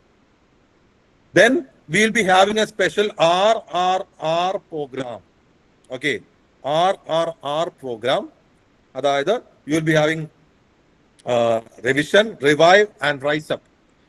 RRR പ്രോഗ്രാമിൽ ഈ കൺസേൺ നിങ്ങൾ പഠിക്കുന്ന ആ വീക്കിൽ കൺസേൺ ആയി പഠിക്കുന്ന ടോപ്പിക്കിൽ നിന്ന് ഇമ്പോർട്ടന്റ് ടോപ്പിക്സിന് എടുത്തുകൊണ്ട് മെന്റേഴ്സ് നിങ്ങളുടെ ഒപ്പം ഇരുന്ന് ഒരു റൗണ്ട് ടേബിളിൽ ഇരുന്ന് they will be discussing you about the importance of that particular topic. അവിടെ നിന്ന് എങ്ങനെയൊക്കെ ചോദ്യങ്ങൾ വരാം, അതിലെ കീ കോൺസെപ്റ്റ്സ് എന്തൊക്കെ, കീ തീംസ് എന്തൊക്കെ, to ensure that you have studied all these things. അത് മാത്രമല്ല, നിങ്ങൾ പഠിച്ചതിനെ ഒന്ന് റീകളക്ട് ചെയ്ത് അതിനൊന്ന് നമുക്ക് കൃത്യമായിട്ട് കൺസോളിഡേറ്റ് ചെയ്യാൻ പറ്റുന്ന പോലെ ഒരു RRR പ്രോഗ്രാം ഉണ്ടാവും. So our program will be starting, the NCERT round will be starting by October last, and our intensive revision will be starting by ജാനുവരിയിലായിരിക്കും നമ്മൾ ഇന്റൻസീവ് റിവിഷൻ സ്റ്റാർട്ട് ചെയ്യുന്നുണ്ടാവുക. അപ്പോൾ എങ്ങനെ വേണം ജോഗ്രഫിയെ നമ്മൾ അപ്രോച്ച് ചെയ്യാൻ ഈ 26 പ്രിലിംസിന്, ആ ഒരു കാര്യം കൂടി നോക്കാം. സോ നിങ്ങൾ സ്റ്റാർട്ട് ചെയ്യാൻ പോവുകയാണ്, ജോഗ്രഫി സ്റ്റാർട്ട് ചെയ്യാൻ പോവുകയാണെങ്കിൽ യു സ്റ്റാർട്ട് വിത്ത് NCERT വെച്ച് സ്റ്റാർട്ട് ചെയ്യുക. NCERTയിൽ നമ്മൾ ബേസിക് 6ാം ക്ലാസ് തൊട്ട് ബുക്ക് വെച്ച് സ്റ്റാർട്ട് ചെയ്യുക. 6ാം ക്ലാസ്സിലെ ബുക്സ്, 7ാം ക്ലാസ്സിലെ ബുക്സ്, 8ാം ക്ലാസ്സിലെ ബുക്സ് ഒക്കെ നമുക്ക് ബേസിക്കലി അറിയുന്ന കാര്യങ്ങൾ തന്നെയായിരിക്കും മിക്കതും. But when you reach the class 11th എത്തുമ്പോൾ ദ 11th NCERT നിങ്ങൾ എങ്ങനെ വായിക്കണം, എത്ര വായിക്കണം എന്ന് വെച്ച് കഴിഞ്ഞാൽ അതിൽ ഓരോ കോൺസെപ്റ്റ്സും നിങ്ങൾക്ക് ക്ലിയർ ആവുന്നവരെ നിങ്ങൾ വായിക്കണം. NCERT 11th കോൺസെപ്റ്റ്സ് ക്ലിയർ ആവാതെ, എസ്പെഷ്യലി ക്ലൈമറ്റോളജി കോൺസെപ്റ്റ് ക്ലിയർ ആവാതെ നിങ്ങൾ മുന്നോട്ട് പോകരുത്. അത് ക്ലിയർ ആവുന്നവരെ വായിക്കുക. അത് ക്ലിയർ ആയതിനു ശേഷം you try solving the previous year questions നിങ്ങൾ സോൾവ് ചെയ്തതിനു ശേഷം ആ പ്രീവിയസ് ഇയർ ക്വസ്റ്റ്യൻ ബേസ്ഡ് റെഫറൻസിന് വേണ്ടി നിങ്ങൾക്ക് എന്ത് ചെയ്യാം, ഫർദർ ബുക്സിലേക്ക് പോവാം. മേ ബി GC ലിയോങ്ങിലേക്കോ അല്ലെങ്കിൽ PMFIASന്റെ മെറ്റീരിയലിലേക്ക് പോവാം. ബട്ട് അത് നിങ്ങളുടെ പ്രൈമറി മെറ്റീരിയലായി എടുക്കരുത്. പ്രൈമറി മെറ്റീരിയൽ എന്തായിരിക്കണം, NCERT തന്നെ ആയിരിക്കണം. കറണ്ട് അഫയേഴ്സ് വായിക്കുന്ന സമയത്ത് U should B learning through maps. നിങ്ങളുടെ അറ്റ്ലസ് നിങ്ങളുടെ ഒപ്പം തന്നെ ഉണ്ടാവണം. അറ്റ്ലസിൽ നിന്ന് ഞാൻ കാണിച്ചല്ലോ എങ്ങനെയാണ് മാപ്പ് ബേസ്ഡ് ക്വസ്റ്റ്യൻസ് വരുന്നതെന്ന്. ആ മാപ്പ് ബേസ്ഡ് ക്വസ്റ്റ്യൻ സോൾവ് ചെയ്യാൻ പാകത്തിലുള്ള കണ്ടന്റ് നിങ്ങൾ എന്ത് ചെയ്യണം, കറണ്ട് അഫയേഴ്സ് നിങ്ങൾ ഉണ്ടാക്കിയെടുക്കണം. So it's important to learn through the maps, very very important. Then factual content പഠിക്കുമ്പോൾ you should make frameworks. റിവേഴ്സിന്റെ ഫ്രെയിം വർക്ക്സ് ഞാൻ പറഞ്ഞല്ലോ, റിസോഴ്സിന്റെ ഫ്രെയിം വർക്ക്സ് ഞാൻ പറഞ്ഞല്ലോ. ഇതേപോലെ ഫാക്ച്വൽ കണ്ടന്റ് പഠിക്കുമ്പോൾ ജോഗ്രഫിയിൽ നിങ്ങൾ എന്തായാലും ഫ്രെയിം വർക്ക്സ് ഉണ്ടായിട്ട് പഠിക്കണം. ആ ഫ്രെയിം വർക്ക്സ് നിങ്ങൾ നോട്ടായിട്ടോ, ഒരു ഡിജിറ്റൽ നോട്ടായിട്ടോ അല്ലെങ്കിൽ ഒരു ഹാർഡ് കോപ്പി നോട്ടായിട്ടോ നിങ്ങൾ കീപ്പ് ചെയ്യണം. എന്നിട്ട് അത് കണ്ടിന്യൂസ്ലി റിവൈസ് ചെയ്യണം. കാരണം ഫാക്ച്വൽ കണ്ടന്റ് നമ്മൾ മറന്നുപോകും, മൾട്ടിപ്പിൾ ടൈം റിവൈസ് ചെയ്യണം. പിന്നെ ചെയ്യാവുന്നത് ലോജിക്കൽ സോൾവിങ് പ്രാക്ടീസ് ആണ്. അതായത് ചില കാര്യങ്ങളെ ബേസിക് കോൺസെപ്റ്റ്സ് അറിയാവുന്നുണ്ടെങ്കിൽ we will be able to logically solve some of the questions. ഇപ്പൊ for example I will show you a question.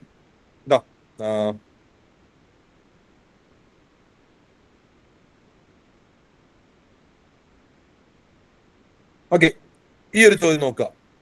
Consider the following statements. Statement 1. The amount of dust particles in the atmosphere is more in subtropical and temperate region than in equatorial and polar region. Statement 2. Subtropical and temperate areas have less dry wind. ഇത് വായിക്കുമ്പോൾ നമുക്ക് ചിലപ്പോൾ sub ട്രോപ്പിക്കലിനെ പറ്റി കുറച്ച് കാര്യങ്ങൾ അറിയായിരിക്കും, temperate റീജിയനെ പറ്റി കുറച്ച് കാര്യങ്ങൾ അറിയായിരിക്കും, ഡസ്റ്റ് പാർട്ടിക്കിൾസിന്റെ ഡിസ്ട്രിബ്യൂഷനെ പറ്റിയിട്ടും അല്ലെങ്കിൽ അത് എവിടേക്കാണ് കാണാൻ പറ്റുന്ന കാര്യത്തെ പറ്റി ഒരു ബേസിക് ധാരണയുണ്ടാവും. ഈ രണ്ട് സ്റ്റേറ്റ്മെന്റ്സ് വായിക്കുമ്പോൾ ഒരു പക്ഷെ നമുക്ക് സ്ട്രെയിറ്റ് അവേ ആൻസർ കിട്ടിക്കൊള്ളുന്നില്ല. പക്ഷേ നമ്മൾ പഠിച്ചുള്ള കണ്ടന്റ് വെച്ച് ഒന്ന് കണക്ട് ചെയ്ത് നോക്കൂ. If you read the statement 1, amount of dust particle in the atmosphere is more in subtropical and temperate regions than in equatorial and polar regions. Equatorial റീജിയനേക്കാളും polar റീജിയനേക്കാളും കൂടുതൽ dust particles എവിടെയാണ് കാണാൻ പറ്റുക? സബ് ട്രോപ്പിക്കലിലും ടെമ്പറേറ്റിലുമാണ്. സെക്കൻഡ് പറയുന്നത് എന്താ? Subtropical and temperate areas have very less dry winds. നിങ്ങളൊന്ന് logically ആലോചിച്ച് നോക്കൂ. ഡസ്റ്റ് പാർട്ടിക്കിൾസ് നമുക്ക് എവിടെയാണ് കാണാൻ പറ്റുക? ഡ്രൈ വിൻഡ്സ് ഉള്ള സ്ഥലത്താണ് കാണാൻ പറ്റുക, അല്ലെ? ഡ്രൈ വിൻഡ്സ് അല്ലെ ഡസ്റ്റ് പാർട്ടിക്കിൾസിനെ കൂടുതലായിട്ട് കൊണ്ടുപോകുള്ളൂ. ഓക്കെ, അതൊന്ന്. രണ്ട്, നമ്മുടെ വീട്ടിലും ചുറ്റുമൊക്കെ നമ്മൾ ചെയ്യുന്ന കാര്യമാണ്. അതായത് പൊടി ഉയർന്നു കഴിഞ്ഞാൽ നമ്മൾ എന്ത് ചെയ്യും? നനച്ചിടും, അല്ലെ? പൊടി ഉയർന്നു കഴിഞ്ഞാൽ പൊതുവെ നമ്മൾ എന്ത് ചെയ്യും? വെള്ളം തളിച്ചിടും. അപ്പൊ നനയ്ക്കുമ്പോൾ എന്താണ്? The dust particles become heavy. അവർ തമ്മിലൊരു കൊഹസീവ് ഫോഴ്സ് വന്നിട്ട് അവർ സ്റ്റിക്കി ആവും. അപ്പൊ അവരെന്ത് ചെയ്യും? പറന്ന് നടക്കില്ല. സോ ബേസിക്കലി നമുക്ക് മനസ്സിലാക്കാവുന്ന കാര്യം എന്താ? മഴയുള്ള സ്ഥലത്ത് എന്താണ്? ഡസ്റ്റ് പാർട്ടിക്കിൾസ് ഉണ്ടാവില്ല. അപ്പോൾ ഇവിടെ നോക്കുക, the amount of dust particles in the atmosphere is more in subtropical and temperate areas എന്ന് പറയുമ്പോൾ ദാൻ ഇക്വറ്റോറിയൽ പോളാർ ഏരിയാസ് എന്ന് പറയുമ്പോൾ, പോളാർ റീജിയൻ നമുക്ക് ഓൾറെഡി അറിയാം ഡസ്റ്റ് പാർട്ടിക്കിൾസ് പോസിബിലിറ്റി ഇല്ല. ഇക്വറ്റോറിയൽ റീജിയൻ നമുക്ക് അറിയാവുന്ന കാര്യം എന്താ? ത്രൂ ഔട്ട് റെയിൻഫാൾ ഉള്ള ഭാഗമാണ് ഇക്വറ്റോറിയൽ റീജിയൻ. അപ്പൊ അത്രയും മഴയുള്ള ഭാഗത്ത്, എപ്പോഴും വെറ്റായി കിടക്കുന്ന ഭാഗത്ത് ഡസ്റ്റ് പാർട്ടിക്കിൾസ് പോസിബിലിറ്റി ഉണ്ടോ? ഇല്ല. അവിടുത്തെ സോയിൽ പാർട്ടിക്കിൾസ് എന്തായിരിക്കും? ബൈൻഡ് ചെയ്ത് കിടക്കുമായിരിക്കും, ഹെവി ആയി കിടക്കുമായിരിക്കും. അപ്പൊ ഫസ്റ്റ് സ്റ്റേറ്റ്മെന്റ് എന്താണ്? ശരിയാണ്. സെക്കൻഡ് പറയുന്നത് എന്താ? Subtropical and temperate areas have very less dry winds. അതും സെയിം കാര്യം തന്നെയല്ലേ പറയുന്നത്? ഇക്വറ്റോറിയൽ റീജിയനിൽ നമ്മൾ പറഞ്ഞു വെറ്റാണ്, മഴയുണ്ടാവും, അപ്പോൾ അവിടെ ഡ്രൈ വിൻഡ് പോസിബിലിറ്റി ഉണ്ടോ? ഇല്ല. ഡ്രൈ വിൻഡ് അപ്പൊ എവിടെ ആയിരിക്കും കാണാൻ പറ്റുക? ബാക്കിയുള്ള സ്ഥലങ്ങളിൽ സബ് ട്രോപ്പിക്കലിലും ടെമ്പറേറ്റിലായിരിക്കും കാണാൻ പറ്റുക. അപ്പൊ ഇവിടെ പറയുന്നത് എന്താ? Sub tropical temperate less wind എന്നാണ്. അത് ശരിയാണോ? അല്ല. കാരണം എന്താ? അവിടെയാണ് കൂടുതൽ ഡ്രൈ വിൻഡ് കാണാൻ പറ്റുക. ഇക്വറ്റോറിയൽ റീജിയനിലാണ് less dry wind. Second statement എന്താണ്? തെറ്റാണ്. സെക്കൻഡ് സ്റ്റേറ്റ്മെന്റ് തെറ്റായി കഴിഞ്ഞാൽ പിന്നെ ബാക്കി നോക്കേണ്ട ആവശ്യമില്ല. സെക്കൻഡ് റീസണിൽ സെക്കൻഡ് തെറ്റാണെങ്കിൽ സി എന്നൊരു ഓപ്ഷൻ മാത്രമേ വരുള്ളൂ. അപ്പൊ ഇവിടെ നമ്മൾ സോൾവ് ചെയ്യാൻ ഹെൽപ്പ് ചെയ്യുന്നത് ഇക്വറ്റോറിയൽ റീജിയനിലെ ക്യാരക്ടേഴ്സ് നമ്മൾ പഠിച്ചിട്ടുണ്ട്. അതും അതേപോലെ തന്നെ ബാക്കിയുള്ള സ്ഥലത്തെ ക്യാരക്ടേഴ്സ് നമ്മൾ ക്ലൈമാറ്റിക് ക്ലാസിഫിക്കേഷനിൽ പഠിക്കുന്ന ആ ഒരു ബേസിക് നോളജ് ആണ് ഈ ഒരു കോൺസെപ്റ്റ് ഇവിടെ നമുക്ക് ലോജിക്കൽ സെൻസിൽ അപ്ലൈ ചെയ്യാൻ പറ്റുന്നത്. അപ്പൊ ഇത്തരത്തിൽ നമ്മൾ പഠിച്ചിട്ടുള്ള കണ്ടന്റിനെ ലോജിക്കലി നമുക്ക് എവിടെയൊക്കെ അപ്ലൈ ചെയ്യാൻ പറ്റുമോ ആ ഒരു കാര്യം കൂടി നമ്മൾ നോക്കണം. അങ്ങനെയും ചെയ്തു കഴിഞ്ഞാൽ you will be able to score good marks. അല്ലെങ്കിൽ ഓൾമോസ്റ്റ് എല്ലാ ക്വസ്റ്റിനും നമുക്ക് എന്ത് ചെയ്യാൻ പറ്റും? ജോഗ്രഫിയിൽ നമുക്ക് സ്കോർ ചെയ്യാൻ പറ്റും. അപ്പൊ NCERT വെച്ച് സ്റ്റാർട്ട് ചെയ്യുക, PYQ ട്രൈ ചെയ്ത് നോക്കുക. PYQൽ NCERTയിൽ എക്സ്ട്രാ ഡാറ്റയ്ക്ക് മാത്രം റെഫറൻസ് എടുക്കുക, മാപ്പ് ബേസ്ഡ് കാര്യങ്ങൾ പഠിക്കുക, ഫ്രെയിം വർക്ക് ഉണ്ടാക്കുക. That will help you to score well for UPSC Prelims 2026 in the case of geography. ഇത്രയും കാര്യങ്ങളാണ് ഒരു ജോഗ്രഫിയുടെ ഒരു അനാലിസിസ് 2026 പ്രിലിംസിന് വേണ്ടി ഒരു റോഡ് മാപ്പ് എന്ന രീതിയിൽ പറയാനുള്ളത്. ആർക്കെങ്കിലും ഡൗട്ട്സ് ഉണ്ടോ? എന്തെങ്കിലും ചോദിക്കാനുണ്ടെങ്കിൽ നമുക്ക് ഡൗട്ട്സ് ആ ഒരു സെഷൻ. എനിവൺ? പ്രിപ്പറേഷനെ പറ്റിയിട്ടോ അല്ലെങ്കിൽ നോട്ട് മേക്കിങ്ങിനെ പറ്റിയിട്ടോ അപ്രോച്ചിനെ പറ്റിയിട്ടോ? സർ, NCERT ടെക്സ്റ്റ് നമ്മൾ ഇപ്പം ഈ വർഷം പുതിയ ടെക്സ്റ്റ് ഇറങ്ങിയല്ലോ. അപ്പം നമ്മൾ കഴിഞ്ഞ വർഷം വരെയുള്ള നമ്മുടെ പഴയ ടെക്സ്റ്റും ഇപ്പോഴുള്ള ടെക്സ്റ്റും രണ്ടും ഫോളോ ചെയ്യണോ? ഓൾഡ് NCERT ഫോളോ ചെയ്യുന്നതാണ് better. Okay, old NCERT follow ചെയ്യുന്നതാണ് ബെറ്റർ. പുതിയ ബുക്കിൽ ആക്ച്വലി പഴയ നിന്നുള്ള കുറെ ടോപ്പിക്സ് കട്ട് ആവുകയാണ് ചെയ്തിട്ടുള്ളത്. 2-3 റൗണ്ട് വായിക്കുക, പക്ഷെ കൂടുതൽ ഫോക്കസ് കുറച്ച് ലൈക്ക് 2020 മുമ്പുള്ള NCERTയിലേക്ക് കൊടുക്കുന്നതായിരിക്കും നല്ലത്. Okay sir. Okay, framework, how to make framework. ഞാൻ ഓൾറെഡി കുറച്ച് ഇതിന് ഞാൻ ഫ്രെയിം വർക്ക് പറഞ്ഞായിരുന്നു. ഫോർ എക്സാമ്പിൾ റിവേഴ്സിന്റെ ഫ്രെയിം വർക്ക് ഞാൻ ഇവിടെ പറഞ്ഞിരുന്നു. അതേപോലെ തന്നെ റിസോഴ്സിന്റെ ഫ്രെയിം വർക്ക് ഞാൻ പറഞ്ഞിരുന്നു. അത് കേട്ടായിരുന്നു വർഷ?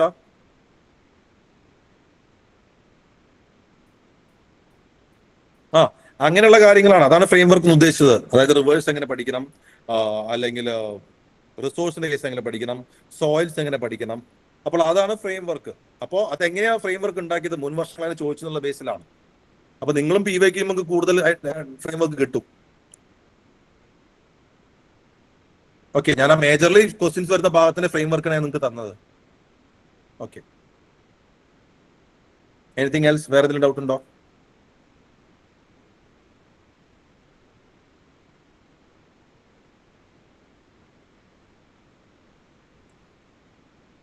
ഓക്കെ, അപ്പൊ നമുക്ക് പ്രിലിംസ് ലോഞ്ച് പാഡിന്റെ 3rd സെഷൻ വരുന്നുണ്ട്.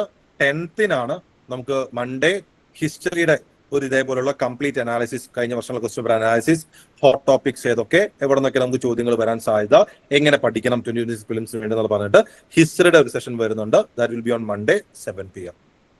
ഓക്കെ, സോ വേറെ ഡൗട്ട്സ് ഒന്നും ഇല്ലെങ്കിൽ I think we can wind up.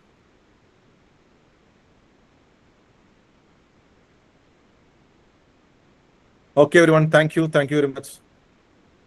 Thank you, sir.